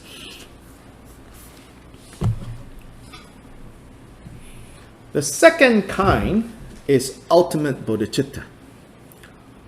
All phenomena that is included and encompassed by samsara and nirvana are one's own mind. It's our own mind. Everything. All phenomena means, you know, everything that we experience. Here, I think it's important that we don't take this statement in the same way that maybe someone says, like a physicist, you know, says, you know, all that exists is, I don't know, what do physicists say these days? I'm not very good with the material sciences. What do they say? Like what is this built up out of? The quantum physics? Yeah, or, you know, whatever physics, you know. Atoms or whatever, Quarks. right? Yeah, quarks, you know. In quantum physics, you know, quarks, you know, or an earlier, more kind of preliminary physics, you know, we talk about atoms and all of that. This statement, yeah, that all things, all phenomena is mind, it's not saying that this house we're sitting in now, this apartment we're sitting in now is made up of mind. It's not saying that. Yeah, it's not competing with what quantum physicists or physicists say. It's different context. Here it's saying, whatever you experience, where is that happening? In the mind. Perfect vacation, where does that happen? You say Cancun. No, it happens in your mind. It helps if you buy a ticket and go to Cancun. It helps, but in the end, it's still happening in your mind. Yeah. So what if, like, perfect vacation is Cancun. Then you arrive. Then when you arrive, somebody sends you a text message. Your wife is having an affair at home right now. Right? Then like perfect vacation is not Cancun. Right? But even the wife, your wife having an affair right now, where is it happening? Mainly happening in your mind. This is the point. Yeah? And then it sounds like, I know that. Right? I mean, if we think about it, you say, yeah, I know that. But do we really know that? No. Most of the time we think it's happening out there. Whatever happiness, unhappiness that arise, the first thing is, what can I fix out there? Never, almost never. What should I fix in my experience? No. Let's go fix something out there. Even when we don't know what to fix out there. So I say, it's like, just shoot up in the sky and see what falls down. That kind of hunting that we do. So here, when it says, all phenomena encompassed by samsara and nirvana. So samsara and nirvana, they are not places. Samsara and nirvana are states of being. Samsara is being in a state of bondage, no freedom. Nirvana is in a state of freedom. So where does bondage happen? Where does imprisonment happen? Where does freedom happen? It doesn't happen anywhere else but in our own mind, in our own heart. This is what this is saying. The mind is essentially primordially unborn emptiness. And so then, if it happens in the mind, what is this thing called mind? This thing called mind is essentially, basically, in its most essence level, primordially unborn emptiness. This word primordial, we have to be very careful. When Christians and Muslims talk about primordial, they are talking about actual time. They're talking about in the beginning, God created. Yeah. So when they use the word primordial, they're talking about time. When we use the word primordial, or Buddha used the word primordial, he's not talking about time. Yeah, he's talking about primordial means, in this context, it has never been otherwise. It has never been another situation. It has always been like this. And so he's not so much talking about 7 billion years ago, Or some people think, the world is 7,000 years old. Some Christians, especially in US, very strange place, the US. They say, oh, the world is 7,000 years old. It's like, well, what about dinosaurs? Oh, that's all fake. Okay. They say the devil planted the bones, to make people believe that the world is 5 billion years old or whatever. Very strange, But in any case, doesn't matter. Because here the Buddha is not interested in what happened 7 billion years ago or 7,000 years ago. Whatever you want to believe about that, he has no opinion. As in, that doesn't matter. So even when we talk about beginningless time, we say, it's not about time. Beginningless means it has always been. So here it says this mind has been primordially unborn emptiness. So emptiness now.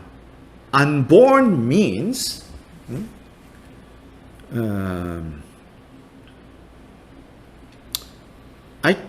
I prefer the word birthless. That means it has never been brought into existence. Therefore, it will not go out of existence. So it's birthless. So for unborn, it's okay, the word. But don't think when you read unborn, you think, oh, so at some time it will be born? No. It is never, So unborn. Unborn what? Unborn emptiness. What is emptiness? Emptiness is meaning. Now we're talking about the mind. Meaning has no limits. Emptiness doesn't mean nada, zero. It means it's free. It's always been free.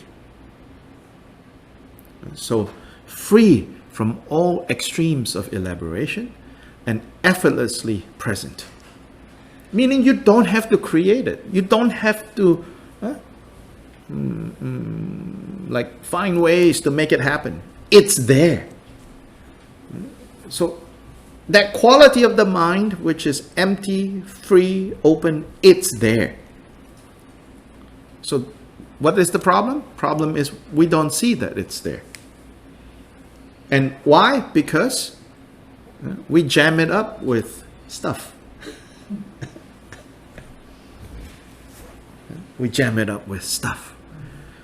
It was neither made by an awe-inspiring Buddha.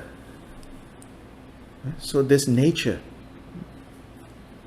not like some great Buddha created it, or some God created it, nor fabricated, nor put together by dull-witted beings, ignorant beings put it together. When this is realized, the great ocean of suffering that is samsara, that we call samsara, has already been completely abandoned. When we truly and fully realize this, then samsara is finished. Even when there is the mere, so next page, even when there is a mere doubt, it says, even if you have a slight doubt, this mind, is it empty or not? Meaning, here empty again, is it actually fundamentally free? That all the problems and all the suffering and all the unhappiness and all the, things that I don't like, all, that is actually not part of the mind. It's just temporarily arising. It says, even when you have a slight doubt like that, samsara is weakened. Samsara has been compromised. So he quotes from Ayadeva's 400 verses. It says, For doubt about this to occur is something extremely rare. But this kind of doubt, you know, if it arises in you, like maybe, you know, what appears to exist is not what truly exists, you know. If this comes to you, it says, not very common, but one doubt like that can weaken samsara. So here it's saying, you know, it's not that hard. Now, of course, you know, I can tell you I'm not Buddha yet, so it's kind of hard. But the point here is to just even know a little bit about this, already it feels less oppressive. Yeah? Suffering still turns up, but it's not so heavy anymore. It's not so impossible anymore. Yeah? It's okay. It can be handled. Yeah? So there is no need to mention that samsara is abandoned through realization of this. Meaning, how is samsara in the end dispelled is by thoroughly realizing this point. When this is realized, which is, what is this? This nature of samsara being, nature of mind being empty, primordially birthless, fundamentally free. When this is realized, there is nothing, not even the slightest bit, that is not realized. Because there is no phenomena that is different from this mind. Meaning, no experience can arise in any way except arising in the mind. Experiences don't float around up there, you know. Sight, sound, smell, taste, touch don't happen with tables and chairs. It happens with those who possess mind, those who have mind, meaning us. This is what the Kagyu elders called all appearances are one's own mind. So the manifold appearances of white and red and so forth appear to be external, but actually there are no external appearances whatsoever that do not pertain to appearances of one's own mind. Again, yeah, it's not saying, you know, is that chair really there or not there? That's quantum physics. Yeah, is that chair really there or not there? Now, of course, now, you know, it's very fashionable. Oh, the Dharma and quantum physics is very similar. Yeah, possible, you know. But fundamentally, Buddha is not interested in, is the chair really there or not, you know. Buddha is interested in, how does that chair occupy your mind? Yeah? How does that chair occupy your mind? How does your bank account occupy your mind? You know, or not, if there's no bank account much to occupy. That's what Buddha is interested in when he says all appearances, meaning appearances. So appearances appear to what? Appearances appear to mind. And so here it's also saying, and where do you think these appearances come from? They say, oh, it came from the chair. Really? We say, the appearance of the chair came from the chair. You say, no, I don't think like that. Okay, let me give another example and you'll see why no, it is, you know. Where did that problem come from? My supervisor, Mariana. I think she had a bad date last night, so this morning she's impossible. Yeah, so that's what we're saying, you know. Where does the appearance of, you know, impossible, unhappy supervisor come from? came from the supervisor. In the same way we say, where does the appearance of chair come from? Came from the chair. Really? This is what this is saying here. No. That appearance comes from your mind. Your mind created that appearance interdependently with the chair, with the supervisor. Yes. But most of it is still your stuff. Most of it is still your stuff. So then it's saying the manifold appearances of white and red and so forth. White and red here, if you look at the footnote, let's go down a little bit. It says here, manifold appearances such as white and red, the expression has to be understood in the sense of all phenomena of one's experience. In Buddhist philosophy, colors belong to the category of outer sense objects, and are used here as a synecdoche, which means, that word means like as a representation, in some ways you could say that, for the entire category.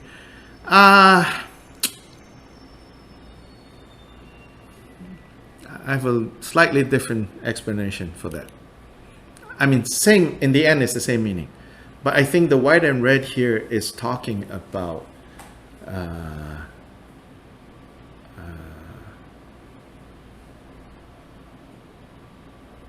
the very basis of, like, say, like for example, human beings or animals, right? It's the coming together of the white and red energy of the father and the mother that produce us. So, meaning at the most basic level of physical bodies is the white and red. So the white and red is a shorthand for forms, for people. Yeah. So white and red here is related to tantric physiology. I believe it's that. Of course, I have, I don't have a source, but that's the meaning of white and red here. I don't think it's really about sight. It's tantric physiology. So anyway, let's go back up. So all the manifold appearances of white and red and so forth appear to be external, but actually there are no external appearances whatsoever that do not pertain to the appearances of one's own mind. Again, the key word is appearances. The key word is appearances. So there already, what appears is what appears to mind.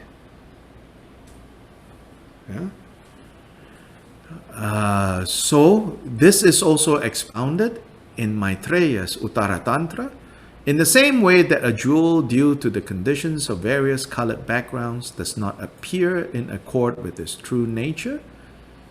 So here it's talking about like a crystal. When you place it in the red cloth, it turns red. Place it in the blue, it turns blue. So its own translucent nature is obscured. In that same way, so too the Buddha, here maybe not the Buddha, here so too Buddhas, due to various conditions of beings, do not appear in accord with its true nature.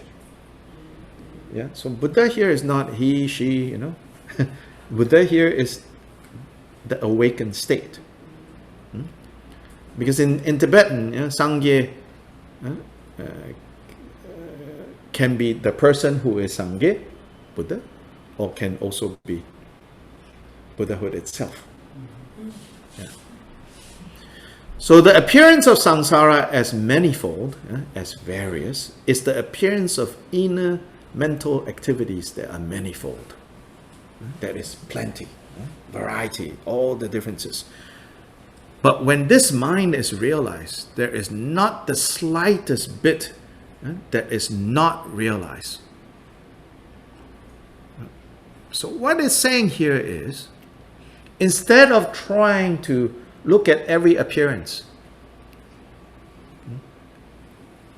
how is this? How is this? How is this? How is this? How is this? It says, if you understand the nature of one appearance, then you understand the nature of all appearances. You don't have to say, oh, what about the chair? Oh, what about the table? Oh, what about the supervisor? Oh, what about mom? Oh, what about dog? If you understand one appearance completely, then that understanding will allow you to see that, oh, everything has that same nature. If, however, the mind is not realized, meaning you don't understand, right, that the mind is this way. So even with realization, right, there are levels and stages or degree. The initial realization is more than intellectual, but not necessarily Buddha yet. Complete realization, but more than intellectual. But even intellectual already has created enough problems for samsara. So the guards of this prison called samsara have been alerted that someone is trying to break prison break. So they will send extra guards, to watch you. Once you doubt, there is an escape. So here, when it says, if however this mind isn't realized, neither the three meditative experiences of bliss, clarity, and non-thought. The experience of bliss, clarity, and non-thought are advanced states of experiences that can occur in very profound states of meditation when the mind begins to quiet down. It experiences a natural bliss, and that bliss is related to what we call the realm of the senses, Kama Loka, the three lokas: the realm of the senses, the realm of form or pure form, and the formless realm. These are the three realms. So the characteristic of the realm of forms is bliss, pleasure. So we are always chasing after pleasure. But the pleasure of the gods are superior to our pleasures. Even more fantastic. So there is something natural about this pleasure. But the height of it is these higher God realms. And then bliss is experienced. Then in the form realm, the pure form realm, clarity. Meaning like the mind becomes so clear. But still it's within samsara. Then finally in the formless realm, non-thought. The mind becomes so subtle that it's like there's no movement at all. So these are all, right, like the highest you can get in each of the three realms through meditation.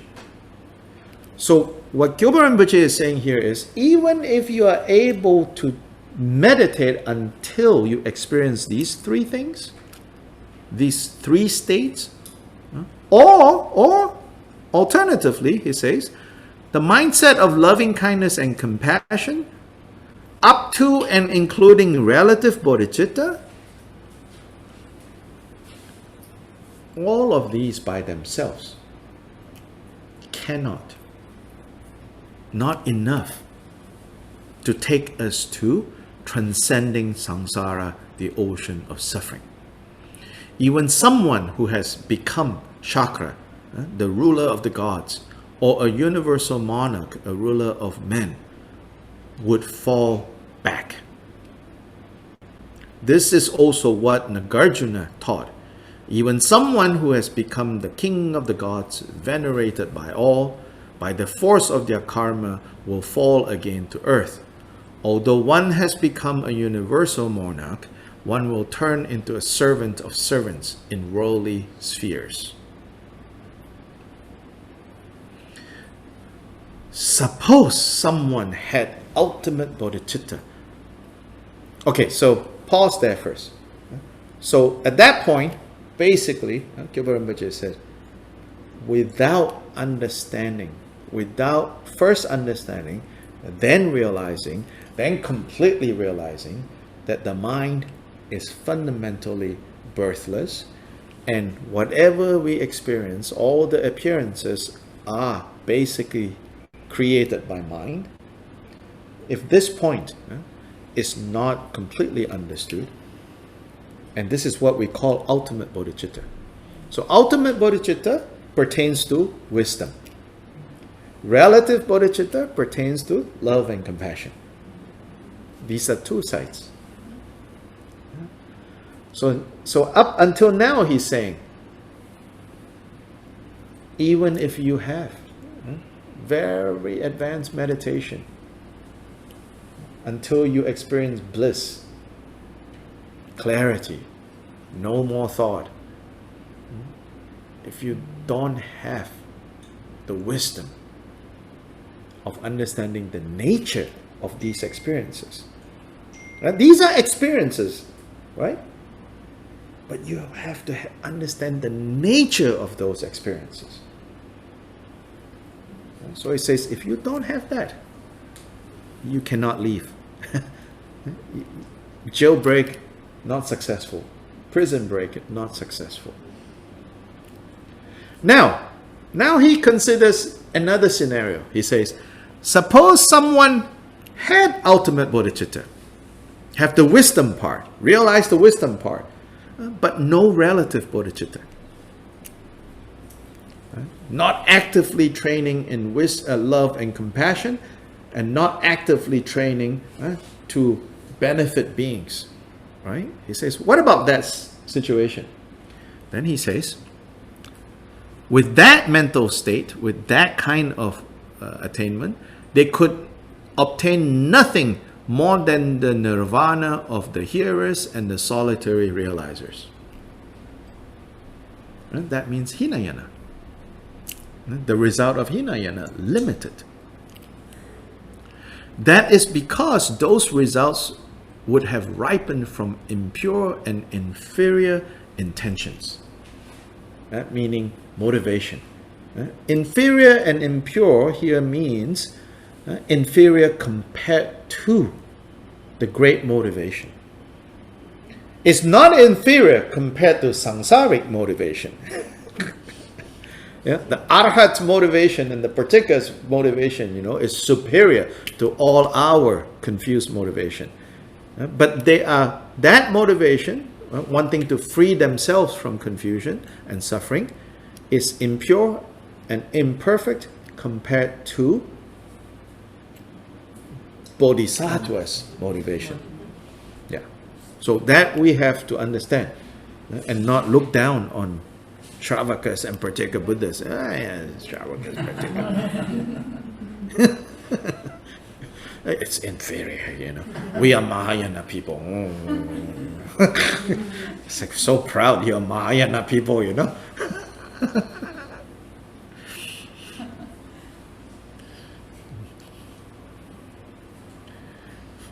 Falling into hell is not a lasting obstacle to Buddhahood, but the two stages of hearers and solitary realizers are lasting obstacles.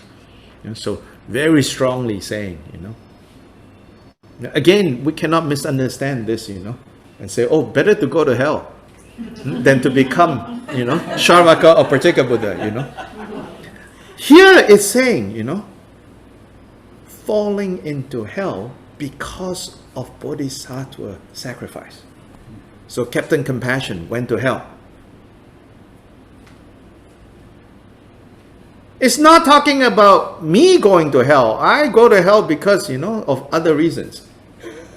Then, my kind of going to hell, how can that be better than Buddha's, particular Buddhas and Arhats nirvana?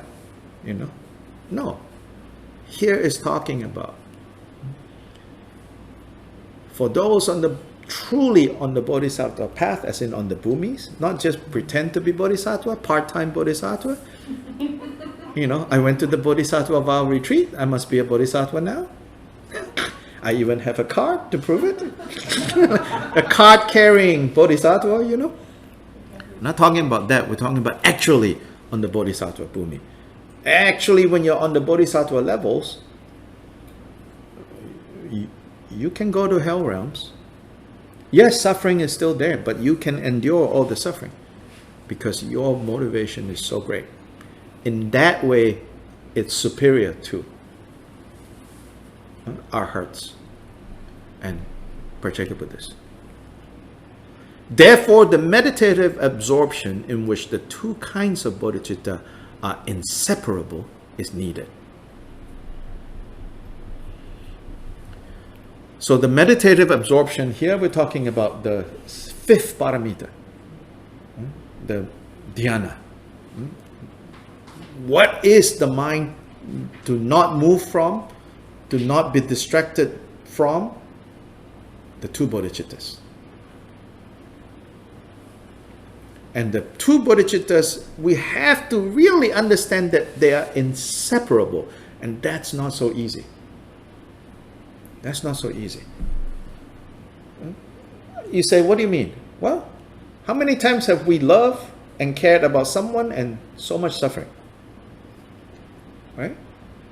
And how many times have we have wisdom and other people go, what a jerk. Meaning, you're cold, you're heartless. Oh, a lot of wisdom. Oh.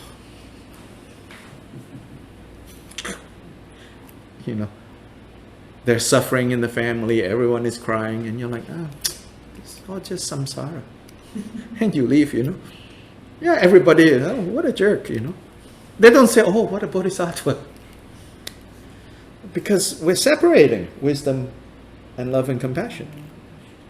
Then at the same time, we have so much love and compassion and we're miserable. Also, nobody say, oh, what a great bodhisattva. Because we separated these two sides. Relative bodhicitta and ultimate bodhicitta. It's painful to love and care. The alternative is not to stop loving and caring. That is the so-called obstacle of personal liberation. Yeah? The alternative is not to stop loving and caring. The alternative is to love and care with wisdom.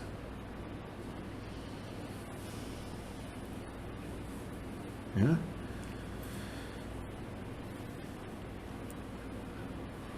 Therefore, the meditative absorption in which the two kinds of bodhicitta are inseparable is needed. Moreover, ultimate bodhicitta is primordially unborn emptiness. Again, reminding us, what is meant by emptiness is this mind.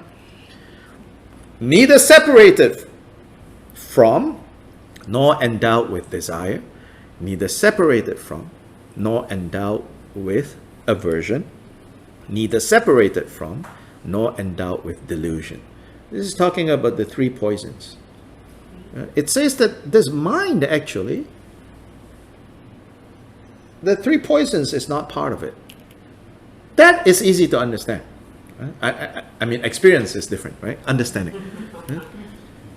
Understanding, we're like, oh yeah, the mind, the nature of the mind, it's not, it's not endowed with, it doesn't have these three poisons. These three poisons are kind of like temporarily, illusorily turn up. Yeah. The other one is harder to understand. It says not free from. Right? Not free from. Like, wait, I thought the point is to become free from. Right? Here it's a more advanced level of training. When you say, right, I want to be free from problems, what does that statement mean? problems are real. Oh, yeah. You cannot be free from things that are not real. Good point. Yeah? So when you realize that, actually the kleshas are not real. But it's not like denial, You are full of kleshas and you say, kleshas are not real. It doesn't work like that. The realization that, kleshas are not real. Then, of course, then what are you free from? You cannot be free from what's not there. No, it's not truly there. So another analogy they say is like, if you have an eye problem, then you start to see like cataracts, right? Then you get to see like things floating in the air. Then when the doctor take away this problem, you don't say, flowers gone. Right? Because in the first place there are no flowers, floating in the air. That's what this means here. That this mind, neither separated from nor endowed with desire, neither separated from nor endowed with an aversion, neither separated from nor endowed with delusion. To explain, with regard to the mind, where there is no arising or manifestation of desire, no arising or manifestation of aversion, no arising or manifestation of delusion, that mind is called emptiness. Meaning, when you can see, in fact, that is how the mind is. Yeah? Whether we see it or not is what determines whether we are bound, in prison, or free. Is to see that.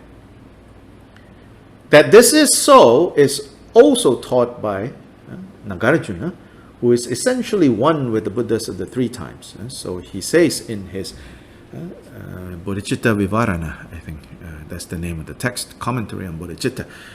Concepts of wholesome and unwholesome are characterized by cessation. The Buddhas speak of that as emptiness. Others do not assert this. That itself is the pointing out instruction. So especially in Mahamudra tradition, they talk a lot about pointing out, pointing out, pointing out. Another translation of pointing out is introduction. So sometimes they say introduction, introducing someone to their nature, basically. So sometimes they say that's a better translation. I don't know. I don't have an opinion. The point is introducing you. So the one who does introducing needs to know what the heck he's introducing you to. Right? It's like, it's like if you have never met Elena, you cannot introduce Jose Luis to Elena. So here, these pointing out instructions or this introduction has to be done by someone who has already, who knows what it is. But here, Jigten Sumgön is using it not in the sense of like, I need to find a guru, to introduce, to point out, He says, this is the pointing out. This instruction itself is the pointing out. So those of you who say, I don't have a guru, there, Jigten Sumgön is your guru. What else do you need? Right? Maybe you need some teaching assistants, people like me, just pointing out to you. Your guru is there, Jigten Sumgön. He says, that itself is the pointing out instruction. And he says, as I do not have any pointing out instruction that is more than this, that is higher than this, understand it through that. Work on understanding this. I'm already showing you what this mind is. You try your best to look at your mind and see if it is like this. If you do not understand this, Other superficial activities will not help you. Then he says, it is necessary to turn to a qualified Lama. They are not easy to come by. Don't run around looking for Lamas. That would be my commentary on this line. It will get you in trouble if you run around looking for Lamas, for Guru. Don't do that. Then this last part added by Dragpa Jungne, this tells us the historical circumstance. So Jigten Sumgön has passed. So Dragpa Jungne is compiling. So Sherab Jungne also compiling. Whatever they can remember the Guru taught, they quickly wrote it down. So Dragpa Junne's notes says, this is to say, that last line, look for a qualified Lama, right? He is expanding on that. He says, this is to say that although Jigten Gompo is no longer among us, there are many of his direct disciples who are lesser known, but they are among us like hidden treasures. And there are also famous ones among us. So he's telling them, don't think, oh, the Guru is gone, the Guru is dead. He says, no, his direct disciples, some very famous, they are around. And some not famous at all, but they are like treasure, hidden treasure. He says, go look for them. He says, there are masters such as the precious On or the venerable Nyo who are inseparable from Jigten Sumgön's body, speech and mind. These are the famous ones. Then also he says there's a lot who are hidden. He says, resort to their presence and properly receive teachings from them. Do not be ashamed. Meaning, you should not think, well, I was a disciple of Jigten Sumgön. Why should I go to the other disciples of Jigten Sumgön? So pride. Yeah. They say, forget about this. Don't feel like ashamed. Because there might be some of these disciples who are there even longer than these famous guys. Often like that. Then they feel like, oh, I'm a senior. Why should I go to the junior guy? He said, no, do not be ashamed. Because if you're ashamed now, you will suffer a big loss at the time of death. When you really need these realizations, which is when death comes, you will regret that your pride has stopped you from going to seek help from those that you think are socially, in the context of monastic society, socially inferior to you. Oh, they have no title, they are not like reincarnation of blah, blah, blah. They are not, this, that, I said, no, don't be superficial. So that's Dragpa Jungne's.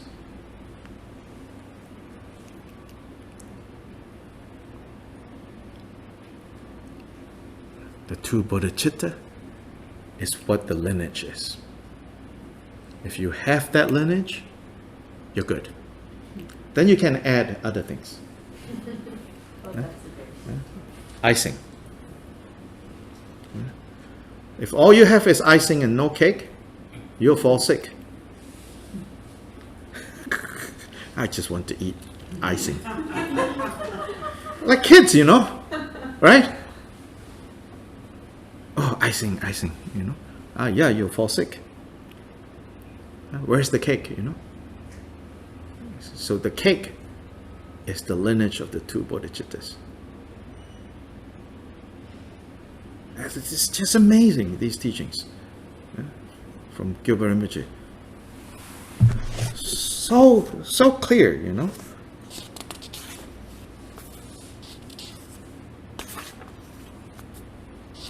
Yeah, I know you already saw like the title of the next section. You're like, ooh. Yeah, the path of methods is not sufficient. In fact, in there he even says, the path of methods is useless if you don't have bodhicitta. Yeah. He says, It is possible to practice these things, you know, the methods, inner heat and so forth, without the two kinds of bodhicitta. He says you can. And he says miraculous feats of transformation and the like in connection with this body may even arise. Even like, you know, you could levitate, or you could heal people, all of that. And then he says, you know, but they're based on the body. Once you become separated from the body, you are separated from them, then they are useless. They're useless. All these tummo, all this, you know, it's just like, you know, spiritual weightlifting. But it's the body, it's tied to the body. Once you don't have this body, at the time of death, what are you going to do with that?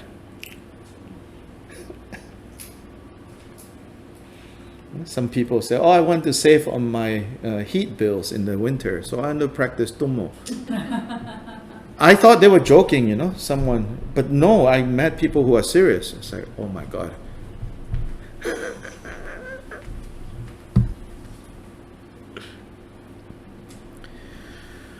Om Namo Guru Bhenza De Lokyana Dharana Shri Mula Guru Mahamudra Siddhi Palahum.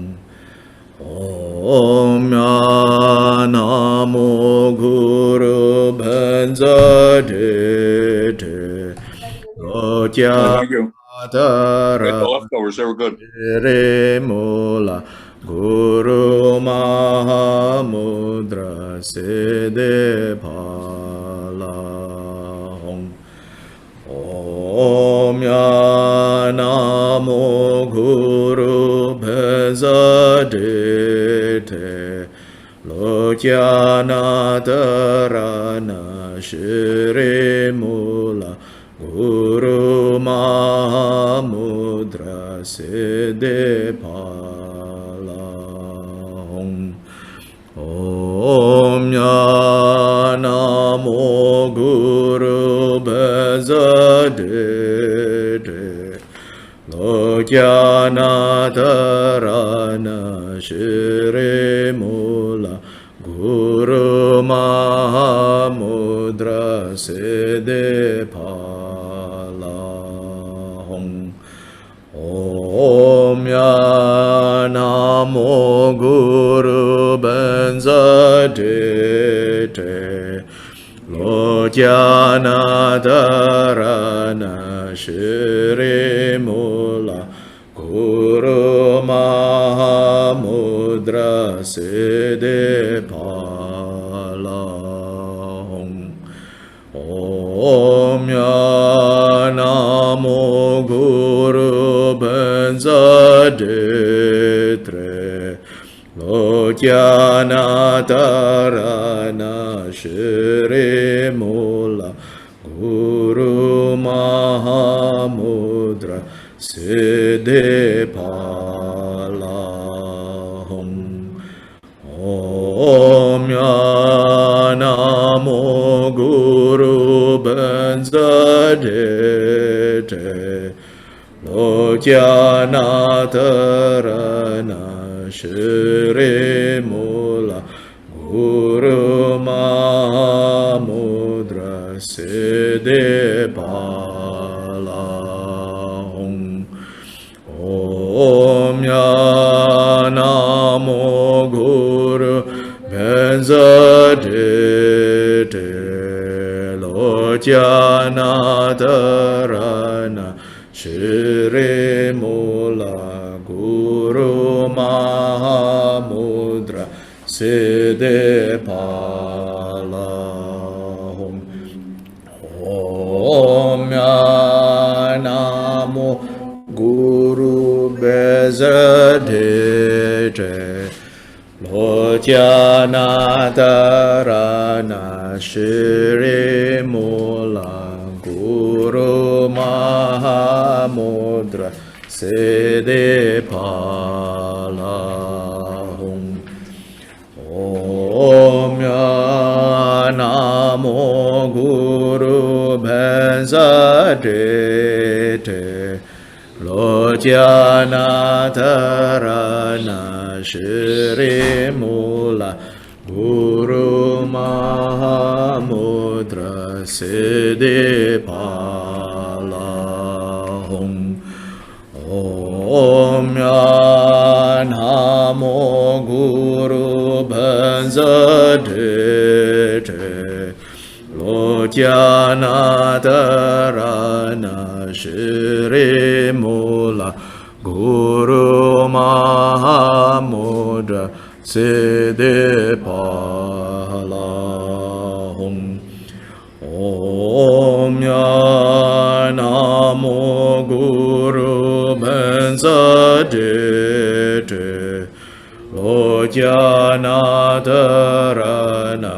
Shri Mula Guru Mahamudra Siddhi Pala Hum Om Ya Namo Guru Benza De Te Lo Jana Tarana Shri Mula Guru Mahamudra Siddhi Pala Hum.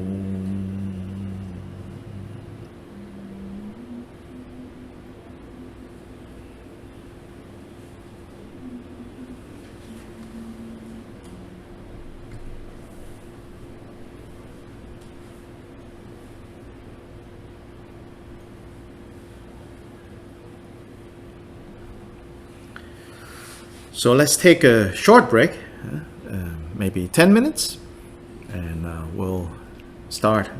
So my time here is 7:34, so 7:45 my time. And so whatever your time is, in 10 minutes we start again.